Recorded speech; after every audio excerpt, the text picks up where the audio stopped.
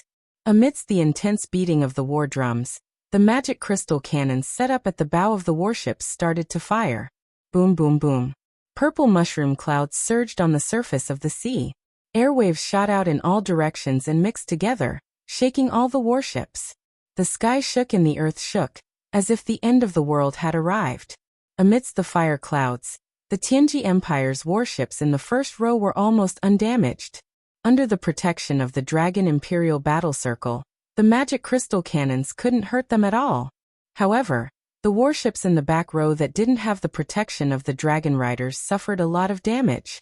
Many of them were broken into pieces. Once they were directly bombarded by the magic crystal cannons, they would only leave a pile of burning wreckage on the surface of the water. However, unexpectedly, the Tianji Empire's combat power and bravery far exceeded Feng Jixing and Qin Yan's expectations. After advancing at full speed, the warships of both sides started to cross each other. The warships engaged in close combat, and this wasn't the attack method that the magic crystal cannons were good at. Use the hook lock. Lin Tongtian rode on the giant dragon and circled in the sky.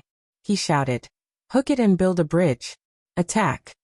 Before he finished his sentence, the hook lock had already shot out from the warships of both sides and closed in rapidly. Meanwhile, the parapet of the Tianji Empire's warships stretched out wooden sticks to block the hook lock, preventing the opponent from getting close. Wooden planks flew up and were placed between the two warships. In the blink of an eye, the soldiers of the Tianji Empire rushed over with their steel knives. Get lost! A chiliarch of the Qin Empire waved his long knife, and his fiery fighting energy whizzed out, slashing 3 enemies to the bottom of the ship. However, he didn't have the time to wave a second time. An ice ray fell from the sky. The ice-freezing spear pierced through his chest, and the spearhead even pierced into the deck. Wood chips flew everywhere. Lin Tongtian, who was in the air, raised his hand and withdrew the spear. The spear flew back quickly. Release the arrows. The 10-man captain on the warship was trembling all over, but he still commanded loudly. The soldiers all fired their arrows. However, how could the arrows of mortals penetrate Lin Tongtian's protective divine power? Moreover, there was also the dragon defense spiral. When the arrows came into contact with the dragon defense spiral, they were all bounced off. You're courting death. Lin Tongtian laughed loudly. With a roar, the power of frost from all directions surged towards his body. In the next moment, the ice-freezing spear unleashed a divine spear ray with a radius of at least 1 meter. It pierced through the body of the warship and created a huge hole. Seawater gushed in crazily, and miserable cries could be heard. The sailors and soldiers in the cabin were most likely dead. Swoosh! A few hundred meters away, the Scarlet Phoenix blade swept past, and the indestructible dimensional wind split a huge hole in a warship. However, this warship was too big, and Feng Jixing's blade could not destroy it at all. He quickly followed up with another 2 slashes, and each slash was at full strength. After 3 slashes, he had to rest for a while to recover his divine power. Chu Chu and Ouyang Yen flew close to the surface of the sea, sending flames and gales into the enemy's warship. In the blink of an eye, the flames were raging. They could not fly too high, or they would become the targets of the enemy's dragon knights. After all, with Lin Tongtian and Su Chuan, the two great dragon knights, the control of the air was clearly not in the hands of the Qin Empire. The flames on the surface of the sea soared into the sky, and both sides fell into a chaotic battle. The magic crystal cannons on the warship fired every few minutes, and it did not distinguish between friend and foe. At this moment, it was difficult to distinguish between friend and foe, and they could only try their best to kill the enemy.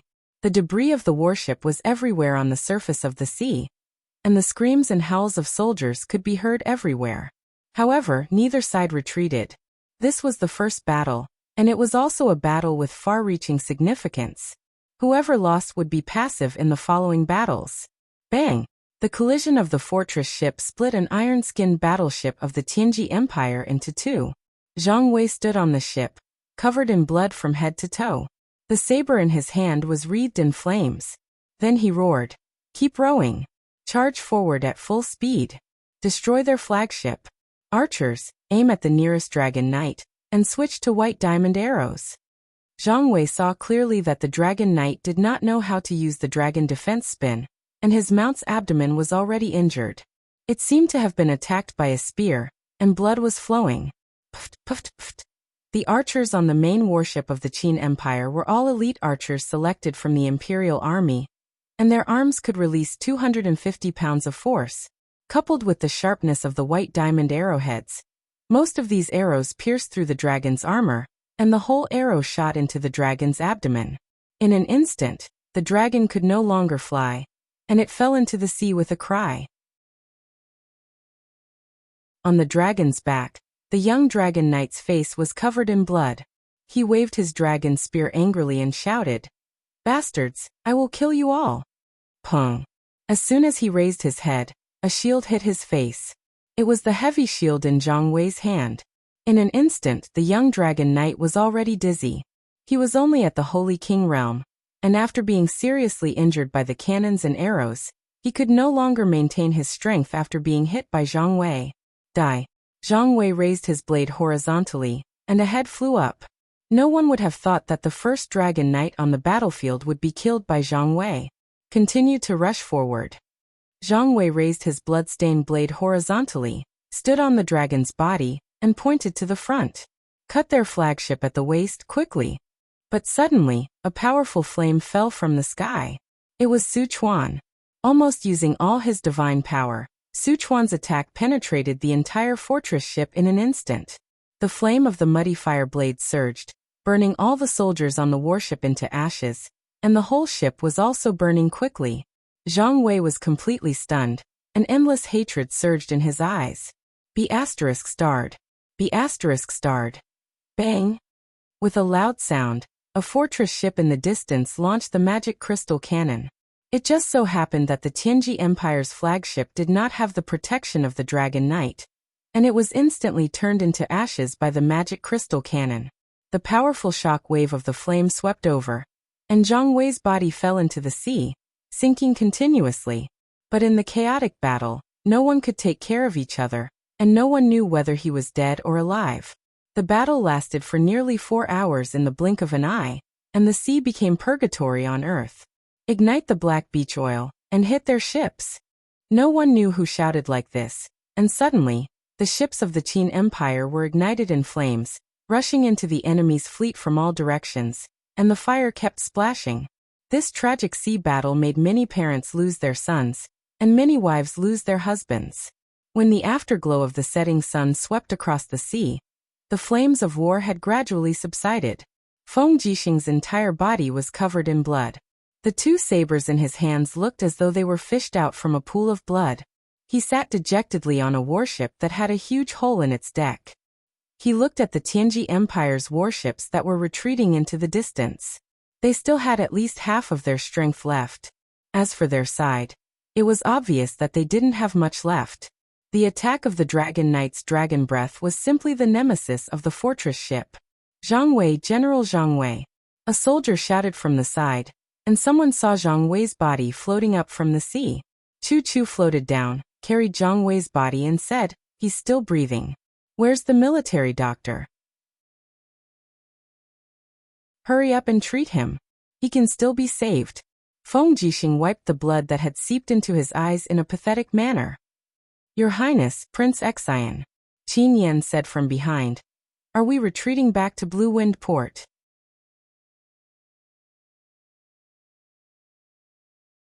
Chapter 828. The tragic naval battle lasted for nearly 5 hours. Whether Feng Jixing was willing to admit it or not, the Empire had already lost this naval battle. Almost all of the fortress ships were lost, and only a few of the Swan and Eye and Iron ships were left. In this battle, at least 100,000 Empire warriors were buried in the East Sea. After this battle, the Empire was no longer able to compete with the Tianji Empire for the sovereignty of the sea. Swoosh swoosh. 2 figures swept across the sky. It was Lin Muyu and Tang Xiaoxi. "We are late." Looking at the wreckage in the sea, Lin Muyu's face was pale. She slowly landed on the deck and said, "Brother Feng, how are you?" "I'm fine." Feng Jixing struggled to stand up. However, his divine power and stamina were already exhausted. His body shook violently. Lin Muyu hurriedly went forward to support him. However, she found that Feng Jixing's arm was full of wounds. His armor was soaked with blood. He was a God realm expert. How could he be injured to this extent? You are back?" Feng Jixing smiled sadly. "We lost." Lin Muyu furrowed his brows and said, "The Tianji Empire used a portion of the Longji army's forces as a decoy to pin me and Little Shi down in the 8 wastelands. We miscalculated, this is my fault." Feng Jixing shook his head slowly. "No, you did nothing wrong. I am useless. I actually lost this battle so thoroughly. Stop talking. Hurry up and rescue the soldiers who fell into the water. Save them in time." Okay. It was not until late at night that the battered fleet returned from the East Sea. They rescued all the people who could be saved. At least the corpses on the sea were unable to be saved. They could only be buried in the deep sea. The night in the Blue Wind Harbor was indescribably cold. The sea wind whistled and also brought the cries from the barracks in the distance. Many people lost their companions and close friends. Moreover, more people could not see any hope of survival. Such a strong opponent seemed to be doomed to failure and death. The morale of the army is in chaos. In the central tent, Feng Jixing said in a low voice with a tired expression. Lin Muyu remained silent. After a while she stood up and said, "Since we can't win a naval battle, we'll have to prepare for a land battle. Pass down my order. All the legions are to rest for 3 days and prepare for battle. Are the battle statistics not done yet?" A clerk said respectfully, "Yes, Your Highness." "Read." "Yes." The clerk's hand that was holding on to the book slightly trembled as he said, "This battle was named the Blue Wind Sea Battle. Our army had 281 ships sunk and 74 damaged. 743 ironclad warships had been sunk and 198 damaged. 11 Taowu warships had been sunk and 27 damaged. 1747 ships had been sunk and self-destructed, and 114 ships had been damaged." Lin Muyu's heart sank. She felt a little dizzy. She raised her hand and said, "Continue reading the number of casualties." "Yes." The clerk's voice became much softer as he said, "In this battle, 7 captains and 84 kiliarchs were killed. The total number of dead soldiers is more than 145,000, 70,000 wounded, and about 300 captives. The battlefield is too chaotic, so these records are only estimates and cannot be completely confirmed. Your Highnesses, the casualty barracks are full, and the medicine brought by the elixir division will run out in 7 days. We will have to transfer more from Lanyan City." "Got it. Go do it." Lin Muyu waved her hand and gestured for the clerk to leave. Feng Jixing raised his head. His eyes were a little red. He said, "Everyone, let's discuss what we should do next." Beili Tsang lowered his head and remained silent. As the commander of the Empire's navy, he was responsible for this crushing defeat. Suyu bit her red lips, but there was nothing she could do. The commander of the National Garrison Army, Tang Zhen, and the saintess of the demon race, Ling Huyen also remained silent.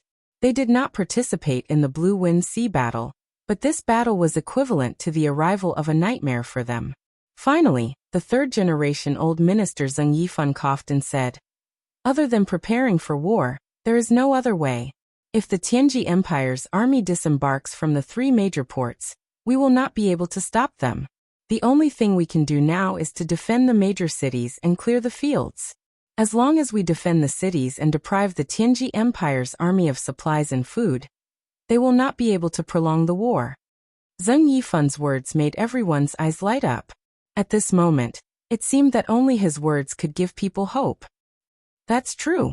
But if the Tianji Empire's army disembarks and they want to attack any of the cities, with the power of hundreds of dragon knights, I'm afraid we will not be able to defend any of the cities in the 3 northern provinces.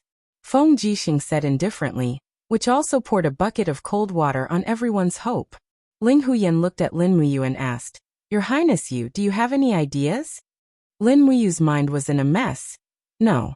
Is there any news from the Seven Seas province?" "Not yet," Suer said. "Even if there is a war there, it will take at least 2 days for the news to reach us." "Is there any news from the Tianji Empire's main fleet?" Lin Muyu asked again. "No." Suyu shook her head again. "The Warhawk scouts we sent seem to be in danger. It's easy for a dragon knight to kill a Warhawk scout. Maybe we shouldn't have sent scouts to spy on the military. They're just going to die in vain."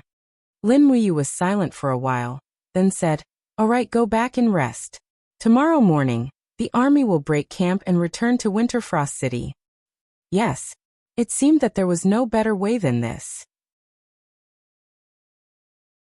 The next morning, when Tang Xiaoxi opened the door to Lin Muyu's room, she was shocked by his appearance. His eyes were bloodshot, and his expression was dejected.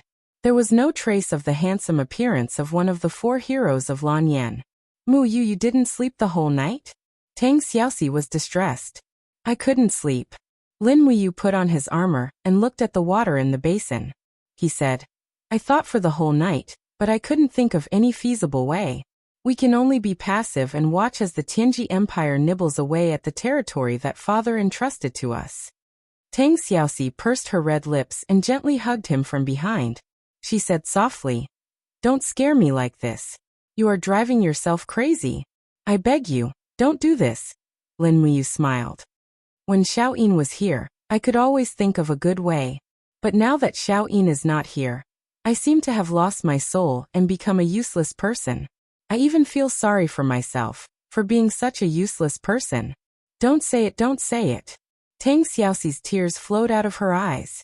At this moment, a report came from outside. The herald knelt respectfully on the bluestone outside the steps and said, "Your Highness, there is a report. Last night, the Tianji Empire's beast cavalry attacked Tongtian Province's Mu Commandery. This is a letter asking for help from the Mu Commandery. It was sent about 8 hours ago. His Highness Prince Zhong asked if we should send reinforcements." Lin Muyu trembled, and a chill rose from the bottom of her heart. She said, "There is no need. Mu Commandery has already fallen. Pass down the order to immediately mobilize 50,000 cavalrymen from the Longdan army camp and rush to Tongtian City. Now that they have taken Mu Commandery, Tongtian City will be next." "Yes." After the herald left, Lin Muyu fell to the corner of the room absent-mindedly. Her body trembled unconsciously and her face was pale as if she was seriously ill. She murmured, "Why are they in Mu Commandery? Why are they in Mu Commandery? They split up their troops." Tang Xiaoxi bent down and hugged her pitiful lover. She said, "From the beginning, they have decided to split up their troops to open up Tongtian Province." Lin Muyu's eyes were blank. "We can't lose Tongtian City. Once we lose Tongtian City, the hub of the 4 provinces in the north and south will be cut off. The eastern territory of the empire will be finished. We can't lose it. We can't lose it. Xiaoxi, prepare the horses. We will go with the Longdan army camp to reinforce Tongtian City. Maybe we can make it in time." Tang Xiaoxi's eyes were gentle, but when she looked at Lin Muyu's appearance, she felt as if a knife was twisting in her heart. The disparity between the strength of the enemy and her side almost made her collapse. A spring rain fell on the eastern territory of the empire. The city of Mu Commandery was full of pear blossoms, as bright and beautiful as fireflies in the daytime. But other than the fragrance of pear blossoms, there was also a faint smell of blood in the air. It was the smell of slaughter. Even the pear blossoms on the roadside were splashed with scarlet. In the city, a dense mass of tiger-leopard cavalry protected a group of people on horseback as they moved slowly. The person surrounded by the crowd was very burly, wearing a golden cloak. It was the marshal of the Tianji Empire, one of the 62nd level heavenly saint martial gods, Bai Minghuan, the younger brother of the emperor. Bai Minghuan looked disdainfully at the battlefield that was being cleaned up on both sides.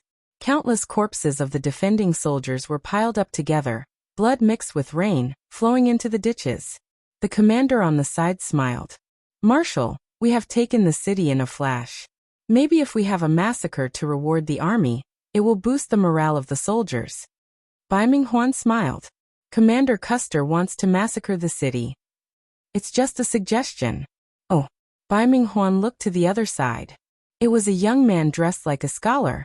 He wore a white cloak and looked very elegant. He said, "Gong Shangming, what do you think?" This man was the #1 strategist under Bai Minghuan's command. Gong Shangming smiled and said, "It's easy to take the city, but hard to win the people's hearts. Marshal, His Majesty has always won people over with virtue. Since we want to take over the broken tripod realm, we have to win people over with virtue. We can't let the people of the broken tripod realm be afraid of us. Otherwise, I'm afraid we will lose another city after taking one." "Oh." Bai Minghuan smiled. "Sir, please enlighten me." Gong Shangming cupped his fists and said, "Put up a notice to restrain the army. Don't bully the people. Also, take away the land of the former vassals and give it to the people.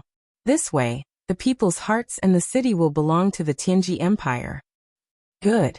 Bai Minghuan was full of praise. "Sir, one person is like 100,000 soldiers." Gong Shangming replied respectfully, "Marshal, you flatter me. I think we should set off to attack Sky-Piercing City as soon as possible. The faster we move, the less time Lin Muyu has to react. Sky-Piercing City is a strategic location for the military. Seizing Sky-Piercing City is equivalent to cutting off one of Lin Muyu's arms." "Good. Listen to Sir.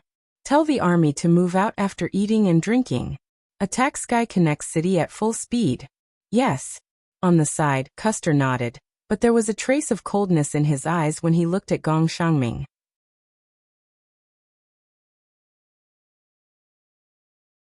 Chapter 829. Sky Province, Whisker Harbor. Spring thunder rumbled, and the thunder was mixed with the loud noise of magic crystal cannons. Purple mushroom clouds rose from the sea, illuminating the coast. Dongtian County, Whisker Harbor's county city. At this moment, countless commoners of Dongtian County swarmed the coast, raising their heads to look at the soaring flames in the east. They all knew that it was the army of Sky Province. An army of 100,000 led by the white-robed Imperial Forest, Marquis of Tranquil Sea, Yao Yuan. The news of the defeat at the Blue Wind Sea battle had yet to arrive, and the people of Dongtian County were still hoping that Yao Yuan could bring them a victory, and news of peace and prosperity. The flames burned on the surface of the sea for a long time, and even the roars of giant dragons could be heard in the sea breeze. However, many people simply did not know how the battle on the surface of the sea was. It was too far, and they could not see clearly. "Quiet down, don't push." On the shore, a young centurion holding a spear shouted, "Everyone don't push, or else the people in front will fall into the sea." "Don't worry, Lord Marquis is one of the 5 marquises of the empire, and is the white-robed Imperial Forest of Her Highness the Empress. He will definitely win this battle. Everyone, please go home now. If you don't go home, our victorious army will not be able to disembark." Among the crowd, many people expressed their doubts, and started to discuss. "I heard from those merchants that the Blackstone Empire's army is unusually strong. Their people are vicious and cruel, but I don't know if it's true." "That's right, I heard that the people of the Blackstone Empire love to plunder. If the Marquis is really defeated, we will all suffer." "Who said that?" "The Marquis will not be defeated."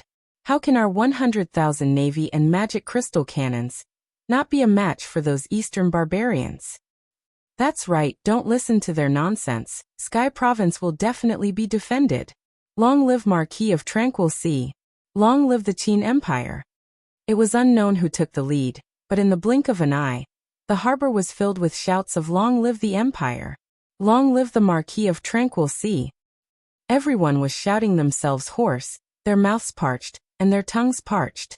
It was as if they could use their voices to exchange for victory. Meanwhile, the soldiers stationed in the harbor were somewhat helpless. As soldiers, it was their natural duty to obey orders. However, they had also heard some accurate news from Dragon-Shaped Island. The Iha kingdom had been destroyed. Long Qianlin and Ding Shi, these two old enemies, had died in battle. The Iha kingdom's nearly 200,000 soldiers had been effortlessly wiped out by the Blackstone Empire's navy. What could the empire do? What could the 100,000 provincial troops in the hands of the pacifying Sea Marquis? Compared to the civilians, these soldiers had more anxiety and fear in their eyes. If the Blackstone Empire was really as cruel as the rumors said, then as long as Yao Yuan's army was defeated, the entire Sky Province would suffer a calamity. Perhaps even the entire Southridge would be engulfed in the flames of war. All the way until midnight, there were still at least 1,000 civilians waiting on the coast for news of the battle. Most of them had gone home to sleep. To them, it didn't matter who was the emperor. All they had to do was to be obedient citizens, fishing, farming, weaving, and paying taxes. That was enough. Finally, the dark sea lit up. Some were the light of lanterns, while others were blazing. Yao Yuan's army had returned, and the sea was covered in flames. The Marquis has returned. On the shore, a Chiliarch said excitedly, "Our army has returned in triumph." The mayor of the town, who was dressed in embroidered robes and had a goatee, said joyfully. His town was the one closest to the coast. If they had been defeated, his town would have been the first to be attacked by the invaders. Something's not right. On the watchtower of the harbor, a centurion squinted his eyes and looked into the distance. He said in a low voice, "When we left, we had nearly 500 warships. Why did less than 50 return? Moreover, many of the warships' flames have not been extinguished. What's going on?"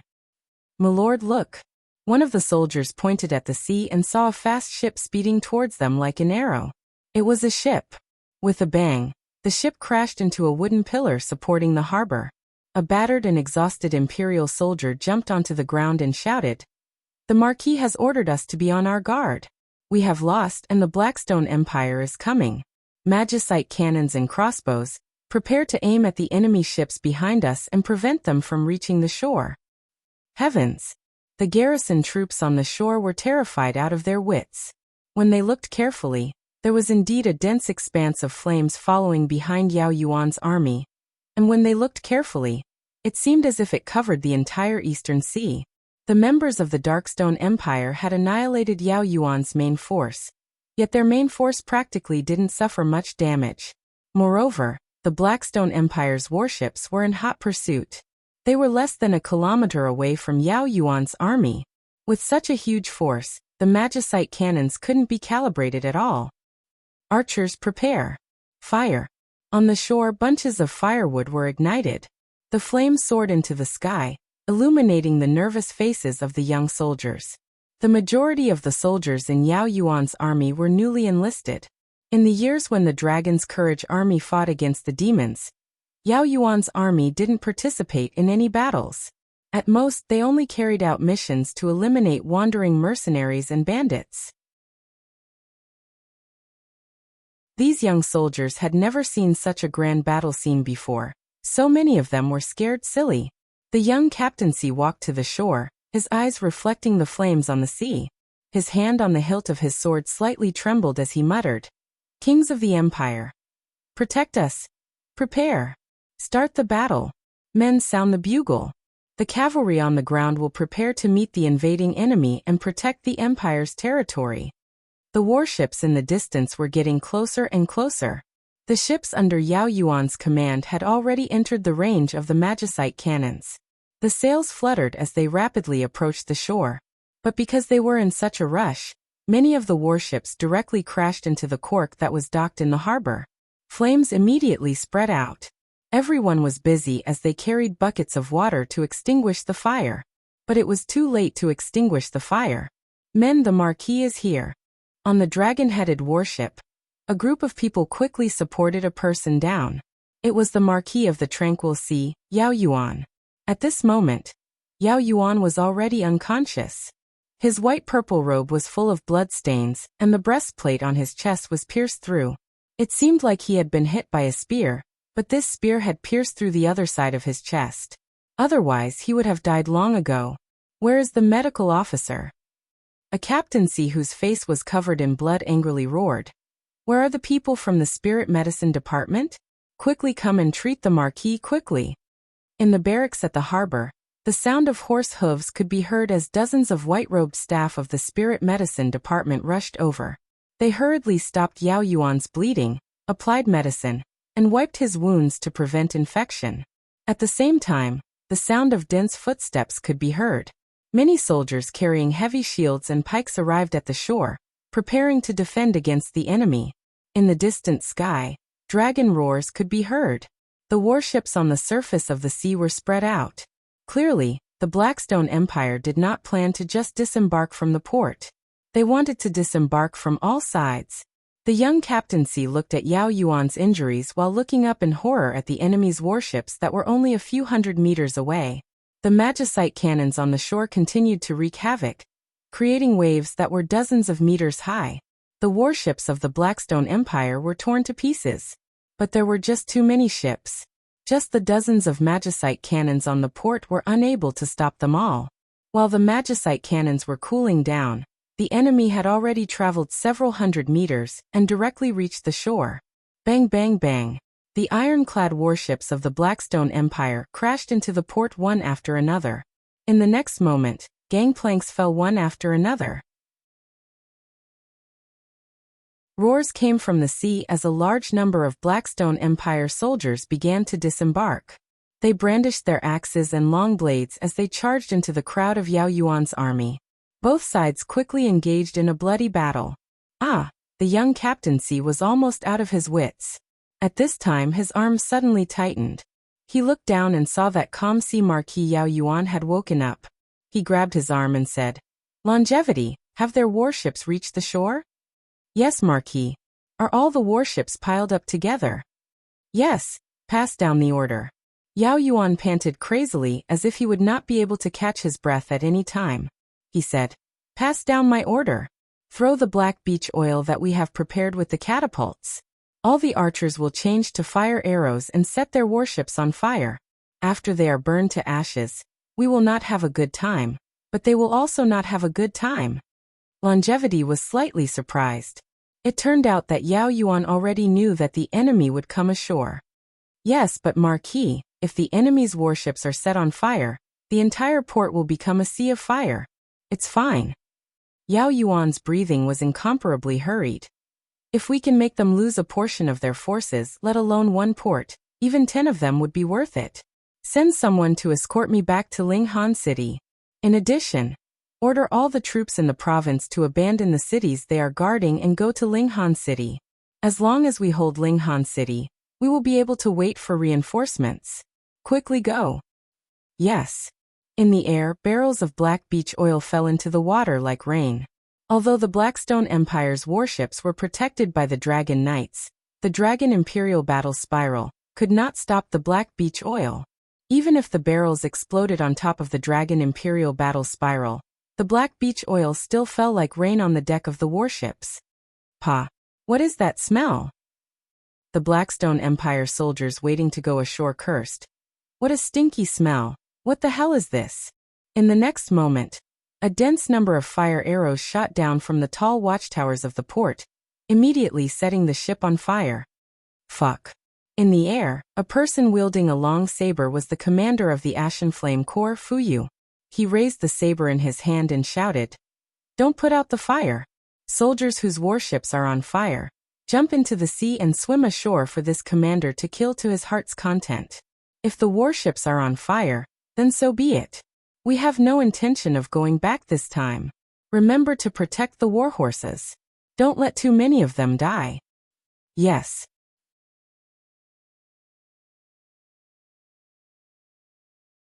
Chapter 830. Pung pung pung. Shields fell to the ground one after another, and the chiliarch at the back roared. Shield wall, spear forest, push forward. Push these eastern barbarians back into the sea, quick. Everyone roared, and spears pierced through the gaps between the shields, piercing into the bodies of the Blackstone Empire soldiers. The shields formed an impenetrable wall, pushing a large group of enemies into the sea. Following this, they moved the shields away and wildly stabbed with their spears. In the blink of an eye, the seawater was dyed red with blood. However, this did not change anything. There were already many Blue Flame Army troops on the two sides of Shotzi Harbor, and the Blackstone Empire's bear banner was raised into the sky. They planned to surround and annihilate the garrison of Shotzi Harbor. 1st and 2nd Battalions, stay behind and hold up the rear. The rest of you retreat with me. Brothers, it's time for you to die for Great Qin. Elder Captaincy's voice echoed through the air. He mounted his horse and quickly protected the tranquil sea marquis, Yao Yuan, and the people from the Spirit Medicine and Spirit Fire divisions as they retreated. The sounds of fighting, roars, and screams mixed together, and the entire Shotzi Harbor was engulfed in flames. The commoners who were waiting for Yao Yuan's army to return had already fled, but with the invasion of the Blackstone Empire's army, where could they run to? This battle lasted all the way to the dawn of the next day. When the sun shone down on the land again, Shotzi Harbor had already been reduced to ashes. The wreckage of countless warships floated on the sea, and the smell of burnt flesh mixed with the smell of blood, causing people to feel nauseous. In the forest to the south of Shotzi Harbor, a large number of Blue Flame Army and Sea Mountain Army troops had gathered. Although they had gone through a night of naval battle, their warhorses and mounts had not suffered too many losses. At the same time, the dragon riders in the distance had landed to rest, and the dragons were devouring the dead horses. To them, this was a heaven-sent delicacy. Gulp gulp. A fire dragon bit the horse into two halves. His brown eyes turned and looked at the person beside him. It was Fuyu, the commander of the Ashen Flame Army. Lord Hanshu. Fuyu smiled. Hanshu caressed the neck of the dragon he was riding on, his face filled with a lazy smile as he said, "Congratulations to Commander Fuyu for achieving victory. In just one battle, you have almost completely wiped out the main force of the Qin Empire in Linhong Province. From what I see, the army that Yao Yuan led to escape with and the army of Linghan City would not exceed 50,000 people at most, while we still have a total of 300,000 valiant soldiers." Fuyu laughed heartily and said, "This is all thanks to the help of the Black Stone Dragon Riders. Otherwise, I'm afraid that we would have lost a few teeth even if we tried to eat Yao Yuan. Speaking of which, this Yao Yuan is one of the white-robed imperial guards conferred by Qin Yin's father. He is indeed not simple. After losing the battle, he was still able to use fire to attack us, and cause us to lose tens of thousands of soldiers. Humph. When I catch him, if I don't chop off his head and use it as a chamber pot, I won't be able to quench my hatred." Hanshu said. "Let's talk about the chamber pot later. Where does Commander Fuyu plan to target next?" With a whoosh, Fuyu unfurled a map of the Shattered Cauldron realm. Furthermore, it was a map made of cloud brocade. It was obvious that it was purchased from the hands of someone from the Empire at a high price. Sometimes, for the sake of money, one would not care about the beliefs of a nation. This was human nature. After thinking for a while, Fuyu said, "This place is still close to 300 li away from Linghan City. With cavalry it would take half a day, and infantry at least 2 days to arrive. Now that our military rations have been exhausted, the soldiers are eager for a reward. So, I don't plan to attack Linghan City at the first opportunity." "Oh. Then which city does Lord Commander plan to attack?" "Here." Fuyu pressed his index finger on a black dot on the map and said, "Dongtian Prefecture. This prefecture city is less than 100 li away from us. If we march now, we can reach it by nightfall at the latest. The garrison of Dongtian Prefecture will not exceed 5,000.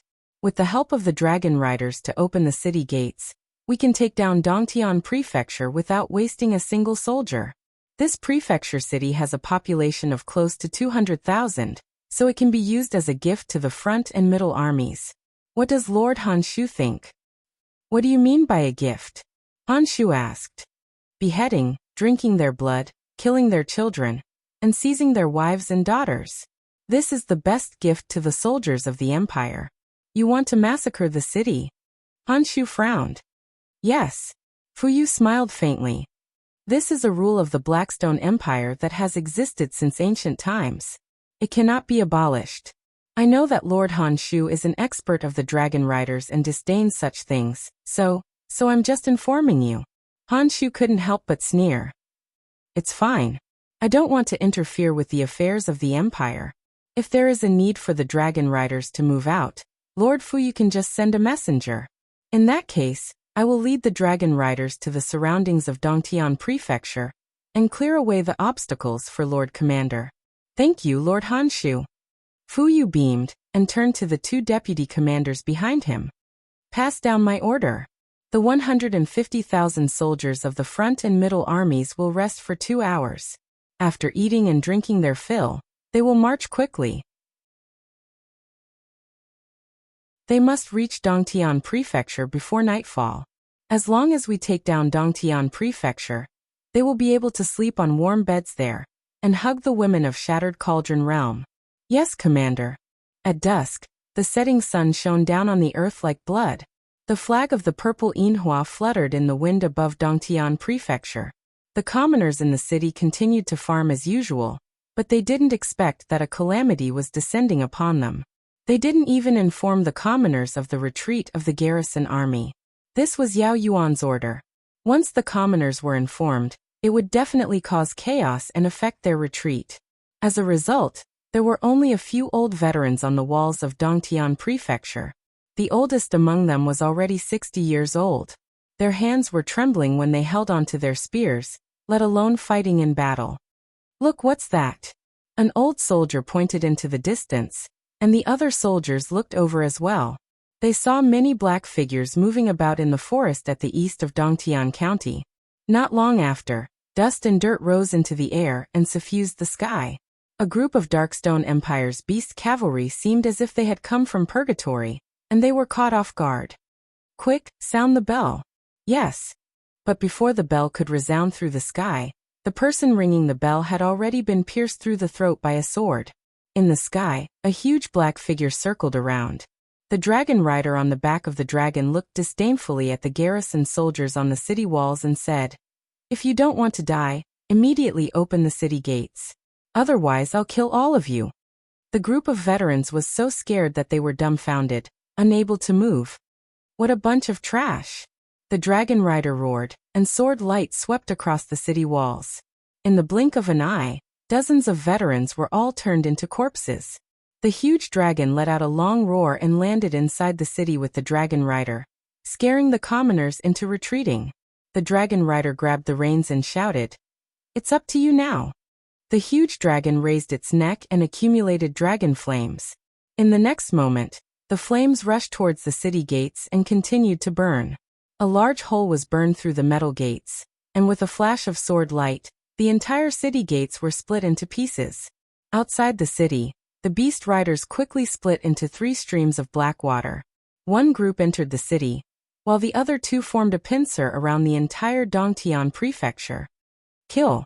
A chiliarch with a sharp blade in his hand entered the city at the first moment, and slashed an old man pushing a wheelbarrow in half.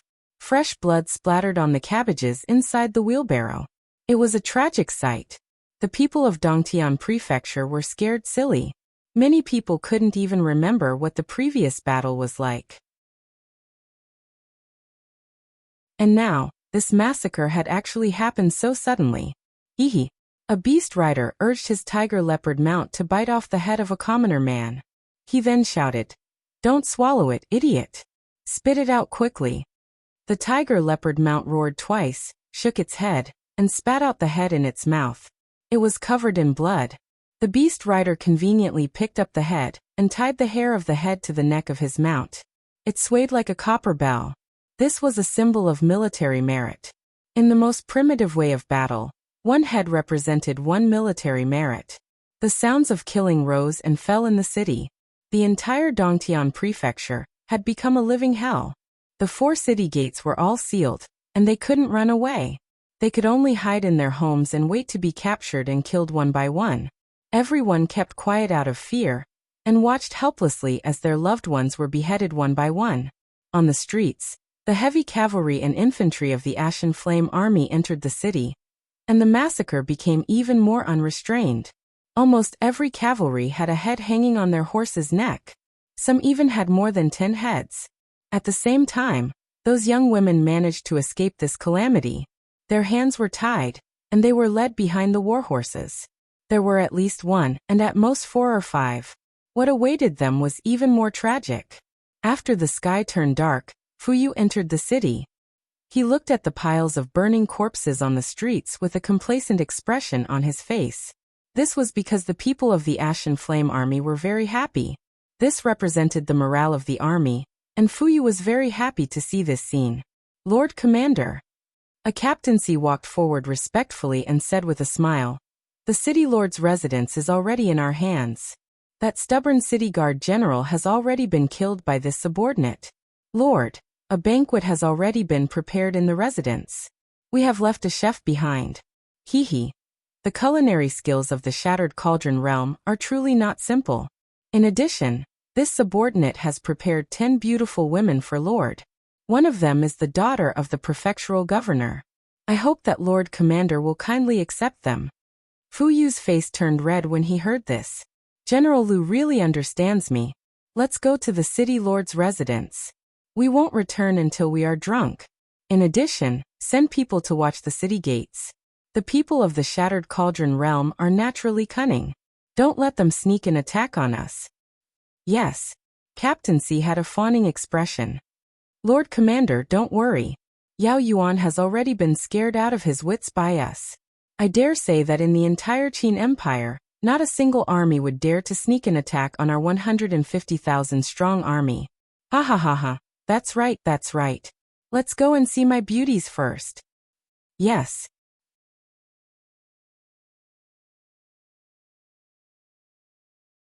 Chapter 831. The moonlight was like blood, and the ground was covered in flames. Cries could be heard from within the Dongtian commandery. The cries of women could be heard from within the residences, as well as the wild laughter of soldiers. Massive bonfires were lit on the streets, and cattle and sheep were roasted on the bonfires. The Blue Flame Army opened the commandery city's treasury, and took out countless amounts of fine wine. As they drank, they hugged the women they had plundered and laughed. The wooden stakes on the side of the road had human heads pierced into them. These heads belonged to the city's defenders. On the other side, there were a few registration offices. The people in charge of the registration recorded the number of heads and buried them. Although the Blackstone Empire's army was barbaric and cruel, they knew that the corpses should be buried as soon as possible. Otherwise, a plague would inevitably spread in their territory.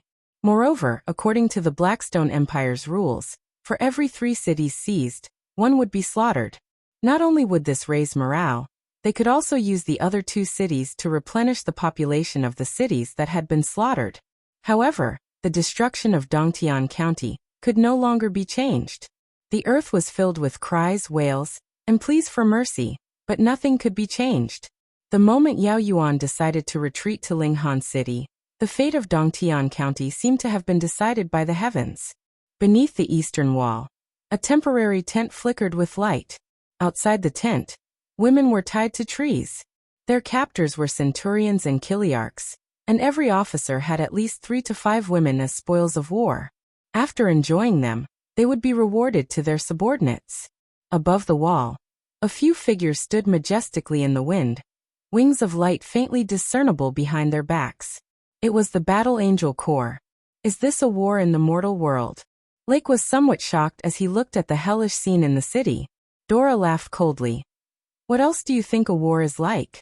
A young master from a noble family like you has probably never been close to a real war in your life, right? Terralyn frowned slightly.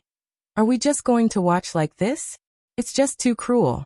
Although it's reasonable to attack a city, such an inhuman atrocity will definitely be punished by the gods. Dora couldn't help but laugh. Terralyn, you're a god. Why don't you punish them? Don't forget that the Blackstone Empire is the wealth of the celestial pole continent, as well as the people of the Western Divine Realm. If you dare to recklessly attack them, the ruler and the two Lord Seraphim won't let you off.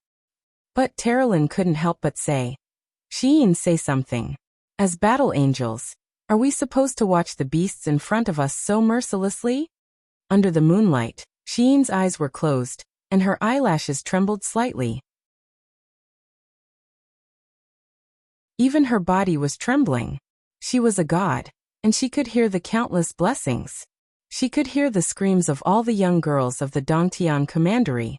She could feel the despair and pain. She lowered her head and clenched her fists. 2 streams of tears flowed down her cheeks. She could sense the connection between herself and this continent. She could even feel the pain and torment she was experiencing. Stop, Sheen whispered. What? Dora was stunned. Sheen, what did you say? I said stop. Sheen suddenly raised her voice. This shout was like an oracle, and a wave of power wrapped in flames and the law of light spread out with her as the center. Even Dora, Terralyn, and the others couldn't withstand it and retreated. How could the soldiers of the Blackstone Empire on the ground resist it? The soldiers closest to them, who were planting the heads, were shaken to the point where they bled from all 7 orifices. The tents not far away were all uprooted. All the middle and low-ranking officers looked over, dumbfounded. Boom. It was just a shout, but it actually crushed the houses, collapsed the city walls, and cracked the earth. Terralyn, Dora, Lake, and the others were all dumbfounded. Not long ago, Sheen's cultivation had far surpassed theirs. More than half of the Dongtian Commandery was affected. Almost everyone stopped their evil deeds and looked towards the eastern wall. Sheen, Terralyn muttered, what's wrong with you?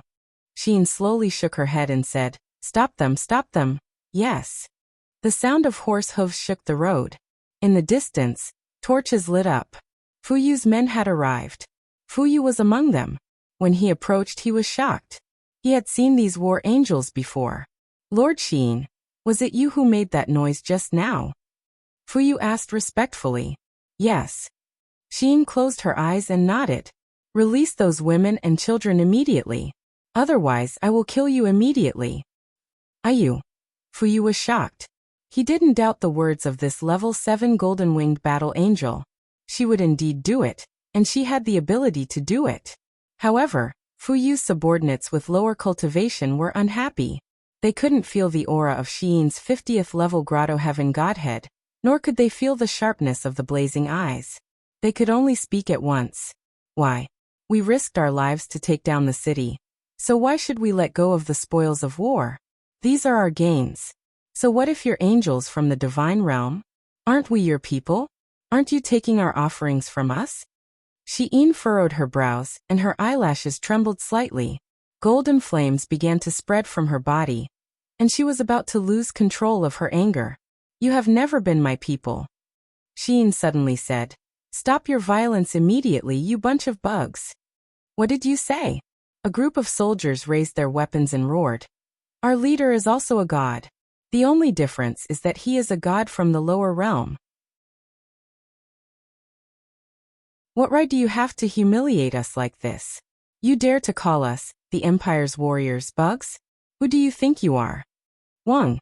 Sheen suddenly opened her palm and pointed it at the group of soldiers who were cursing the most fiercely. Shut up. If you don't shut up, you're going to curse. They were quite stubborn. Shut up. Fuyu hurriedly said. But it was too late. Sheen's palm glowed with light. With a hong sound, a pillar of light bloomed in the crowd. At least 200 soldiers were instantly devoured by the pillar of light. They turned into ashes, and not even their bones were left. Sheen. Terralyn suddenly stood in front of Sheen, blocking her eyes, and said, Lady Shiyen said to use the eyes of blazing light as little as possible. After all, it will only consume the power of your cultivation. We can deal with this group of ants. But now the Blue Flame Army didn't dare to say anything. They all felt that this girl looked very weak, but that was not the case. She killed hundreds of people with a wave of her hand. This kind of power was not something a god of Fuyu's level could do. Dora frowned. Xiyin, you killed the people of the Western Divine Realm. I'm afraid the Lord Ruler will be displeased if he hears about it. Is that so? Xiyin's lips curled up slightly. Dora, are you going to tell on me? No, why should I? Dora gently opened her hand, and the light of the Fergus spear condensed. She smiled seductively and said, Since you have slaughtered the citizens of the Divine Realm and betrayed the Lord Juggernaut's divine decree, I have no choice but to execute you. Whoosh! The spear stabbed forward silently. It was so fast that even Terilyn and the others couldn't react. Whoosh! The power of the spear was so strong that it even pierced through the wall of space. Dimensional energy crackled. However, Dora's attack didn't successfully pierce through Sheen's neck. It only pierced the air. Ha! Dora suddenly pulled back the spear. However, no matter how hard she tried, she couldn't pull it back. Sheen had actually grabbed the spear's head. Dora, you have repeatedly offended your superiors. It's fine to kill you, right? Sheen abruptly exerted her strength and brandished the dig spear in her hand. Her blazing eyes instantly opened, and the piercing Dora could only close her eyes. She did not have the courage to meet Shiyin's gaze. Bang! Duo LA's body crashed into the city wall along with the dig spear. Shattered city bricks flew everywhere, and under the endless compression of power, the city bricks were all turned into dust. The group of soldiers was stunned. This was a battle between gods, a realm that mortals could never hope to reach in their entire lives. Sheen squinted her blazing eyes and opened her palm. Golden flames swirled in her palm. Soon, a dazzling ice crystal appeared. It was a celestial dragon crystal. However, it was different from the celestial dragon crystal from before. It was more lethal and destructive. Dora was already injured. If she took another blow from the celestial dragon crystal, she would most likely lose her life. Wait! In the sky, a figure suddenly flashed by and raised his iron fist. Boom! The wall of the plane was shattered, and the cracking power tore apart the aura of the Eyes of Blazing Light's domain. And it couldn't resist it. Oh! Sheen couldn't help but be surprised. There was actually such an expert in this place? It was Han Shu, a sacred martial king with the cultivation of the 57th grotto heaven. Han Shu leaped down from the dragon's back lightly. However, the moment he saw the blazing eyes, he felt a chill in his heart. He hurriedly lowered his head and said respectfully, Lord Sheen, Lord Dora is a god from the upper realm who came to the mortal world together with you. She is just a little stubborn. I hope Lord Sheen won't vent your anger on her. After all, Dora didn't commit any crimes that deserve to be killed. I, Han Shu, beg for mercy on behalf of Lord Dora. Please don't be angry, Lord Sheen. Sheen slowly closed his eyes and said, Han Shu, do your words carry enough weight? This should be enough. I can spare Dora's life, but you must stop all the atrocities in Dongtian Prefectural City. Release all the women and children and stop the killing. Do you understand? Yes, I'll do it right away. Han Shu's face was ashen. He didn't even know why he, a sacred martial king with the 57th grotto heaven, would be so respectful to a girl with the 50th grotto heaven. Was it just because of the deep respect in his heart? Rustle, rustle. Amidst the rustling sounds, Dora held the dig spear and crawled out of the hole in the city wall. She was in a sorry state. Luo Fei, who went forward to help her, was flung away by her. With a face full of resentment, she said, Sheen, you win. Sheen remained silent. She raised her snow-white and flawless face, and felt the bright moon in the sky. She quietly waited for the Pale Flame Army to release the captives. She didn't know why she did it, but she knew she had to do it.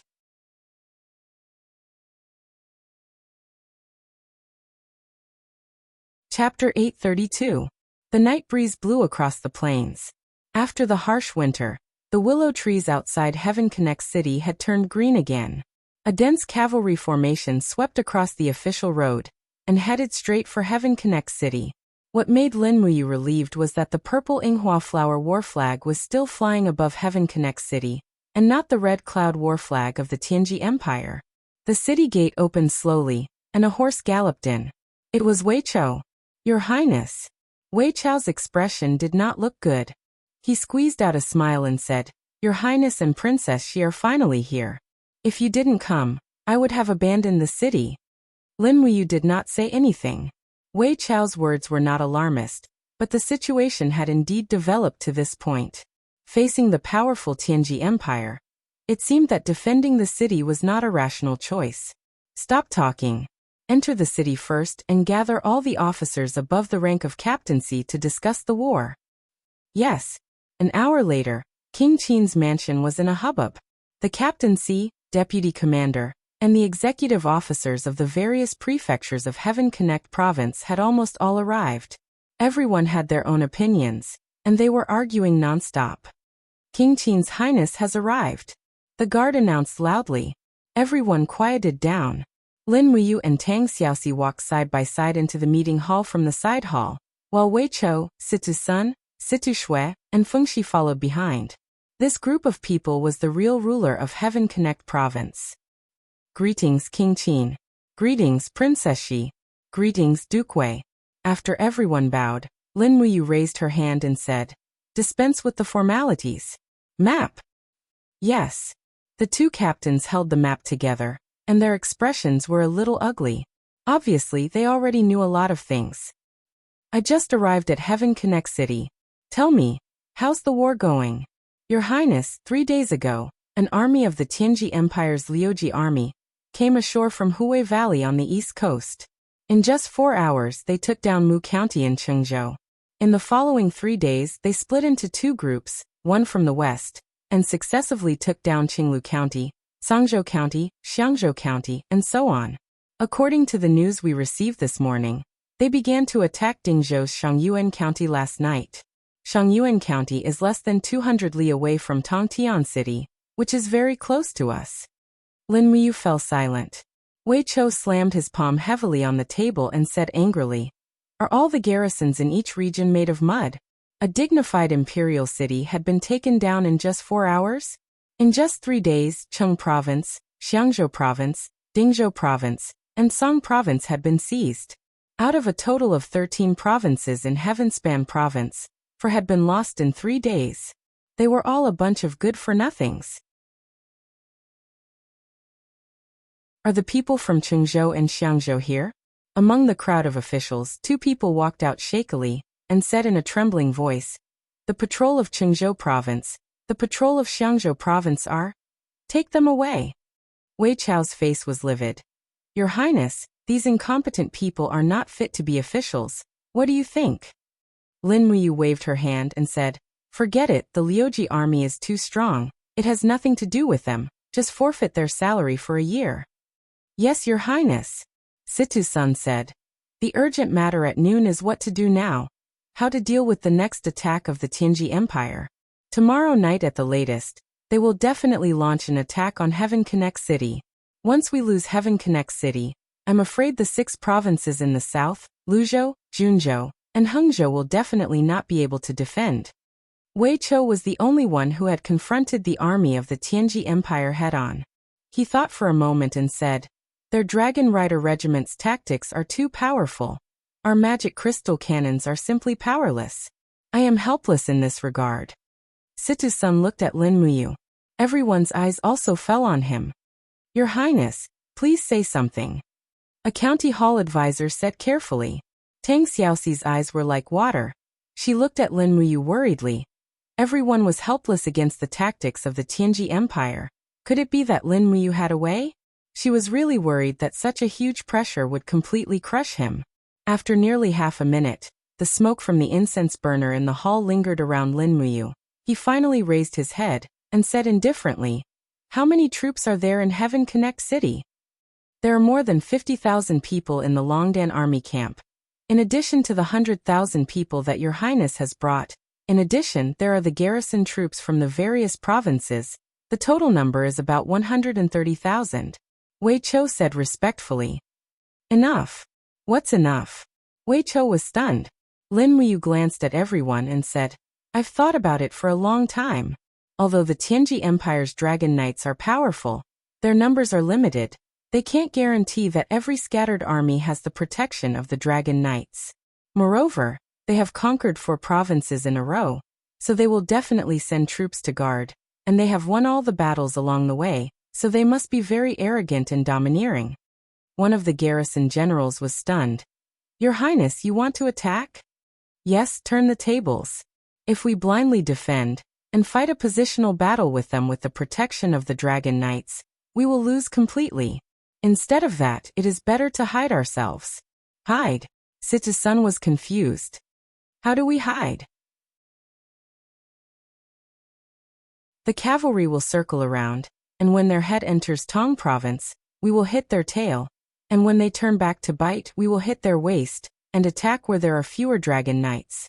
Everyone will carry enough magic crystal crossbows, and use them to attack ordinary troops without the protection of the Dragon Knights. We won't be at a disadvantage, right? Wei Chao's eyes lit up. Your Highness's move is brilliant. No. An old voice came from the crowd. It was the Earl of Dingzhou, who had guarded Dingzhou for many generations. He walked forward with the support of his walking stick and said, Your Highness's plan is brilliant, but it is a dangerous move. If the Tianji Empire doesn't split up and they concentrate their forces to attack Tongtian City, then this city that we have managed for many years will probably be destroyed in the blink of an eye. Lin Muyu said, The Earl of Dingzhou is correct, but if we don't split up and use harassment tactics, Tongtian City will probably fall, and we will also lose a large number of soldiers. The Earl of Dingzhou trembled all over and said, Although the King of Qin is unparalleled in both literature and martial arts, he is taking human lives too lightly. Once Tongtian City falls, how many people will die? Is this what your Highness wants to see? What good idea does the Earl of Dingzhou have? Lin Muyu asked with a smile. A bright light shot out of the Earl of Dingzhou's eyes as he said, Order all the armies in the provinces to gather and raise the royal banners to pretend to be the main force of our army. There is a cliff between Tong Province and Dingzhou called Greedy Wolf Cliff. It is easy to defend and difficult to attack. As long as we hold Greedy Wolf Cliff, we will be able to stop the Tianji Empire's attack.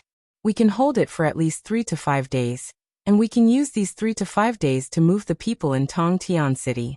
What does your Highness think of my suggestion? Lin Muyu thought for a moment, and then raised her head. Very well. Then I will appoint the Earl of Dingzhou as the commander of the provincial armies. I will leave the moving of the people in Tongtian City, and the blocking battle at Greedy Wolf Cliff to you. The Earl of Dingzhou was overjoyed. He raised his hands and said, I will not disappoint your Highness. Lin Muyu turned and said, All right, everyone go and make arrangements. The Longdan army camp will be split into 10 groups of 10,000 people.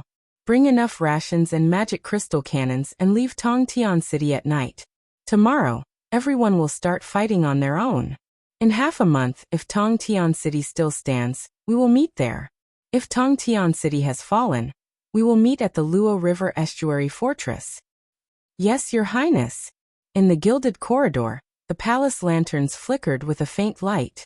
A row of guards stood motionless like statues. Your Highness. Situ-san rubbed his nose and said, Just now that old man, the Earl of Dingzhou, was so arrogant and publicly criticized your Highness's strategy. Why didn't your Highness take the opportunity to kill him? I have long said that the Earl of Dingzhou preyed on the people, and amassed a lot of wealth in Dingzhou. Yesterday when he came to Tongtian City, there were 10 chests filled with jewels and gold. It's not that I don't want to, it's that I can't. Lin Muyu explained. The Flowing Spirit Army is coming aggressively, and we are in need of people. Although the Earl of Dingzhou is greedy, he can be considered useful among the officials in Tongtian Province. As long as he can block the main force of the Tianji Empire at Tanlang Cliff, this will be a great service for us. I understand. Lin Muyu turned to look at Situ-san and Wei Chou. We set off tonight. You two will each lead an army. Afterwards, you will have to act according to the situation. Remember, you must avoid the main force of the Flowing Spirit Army as much as possible.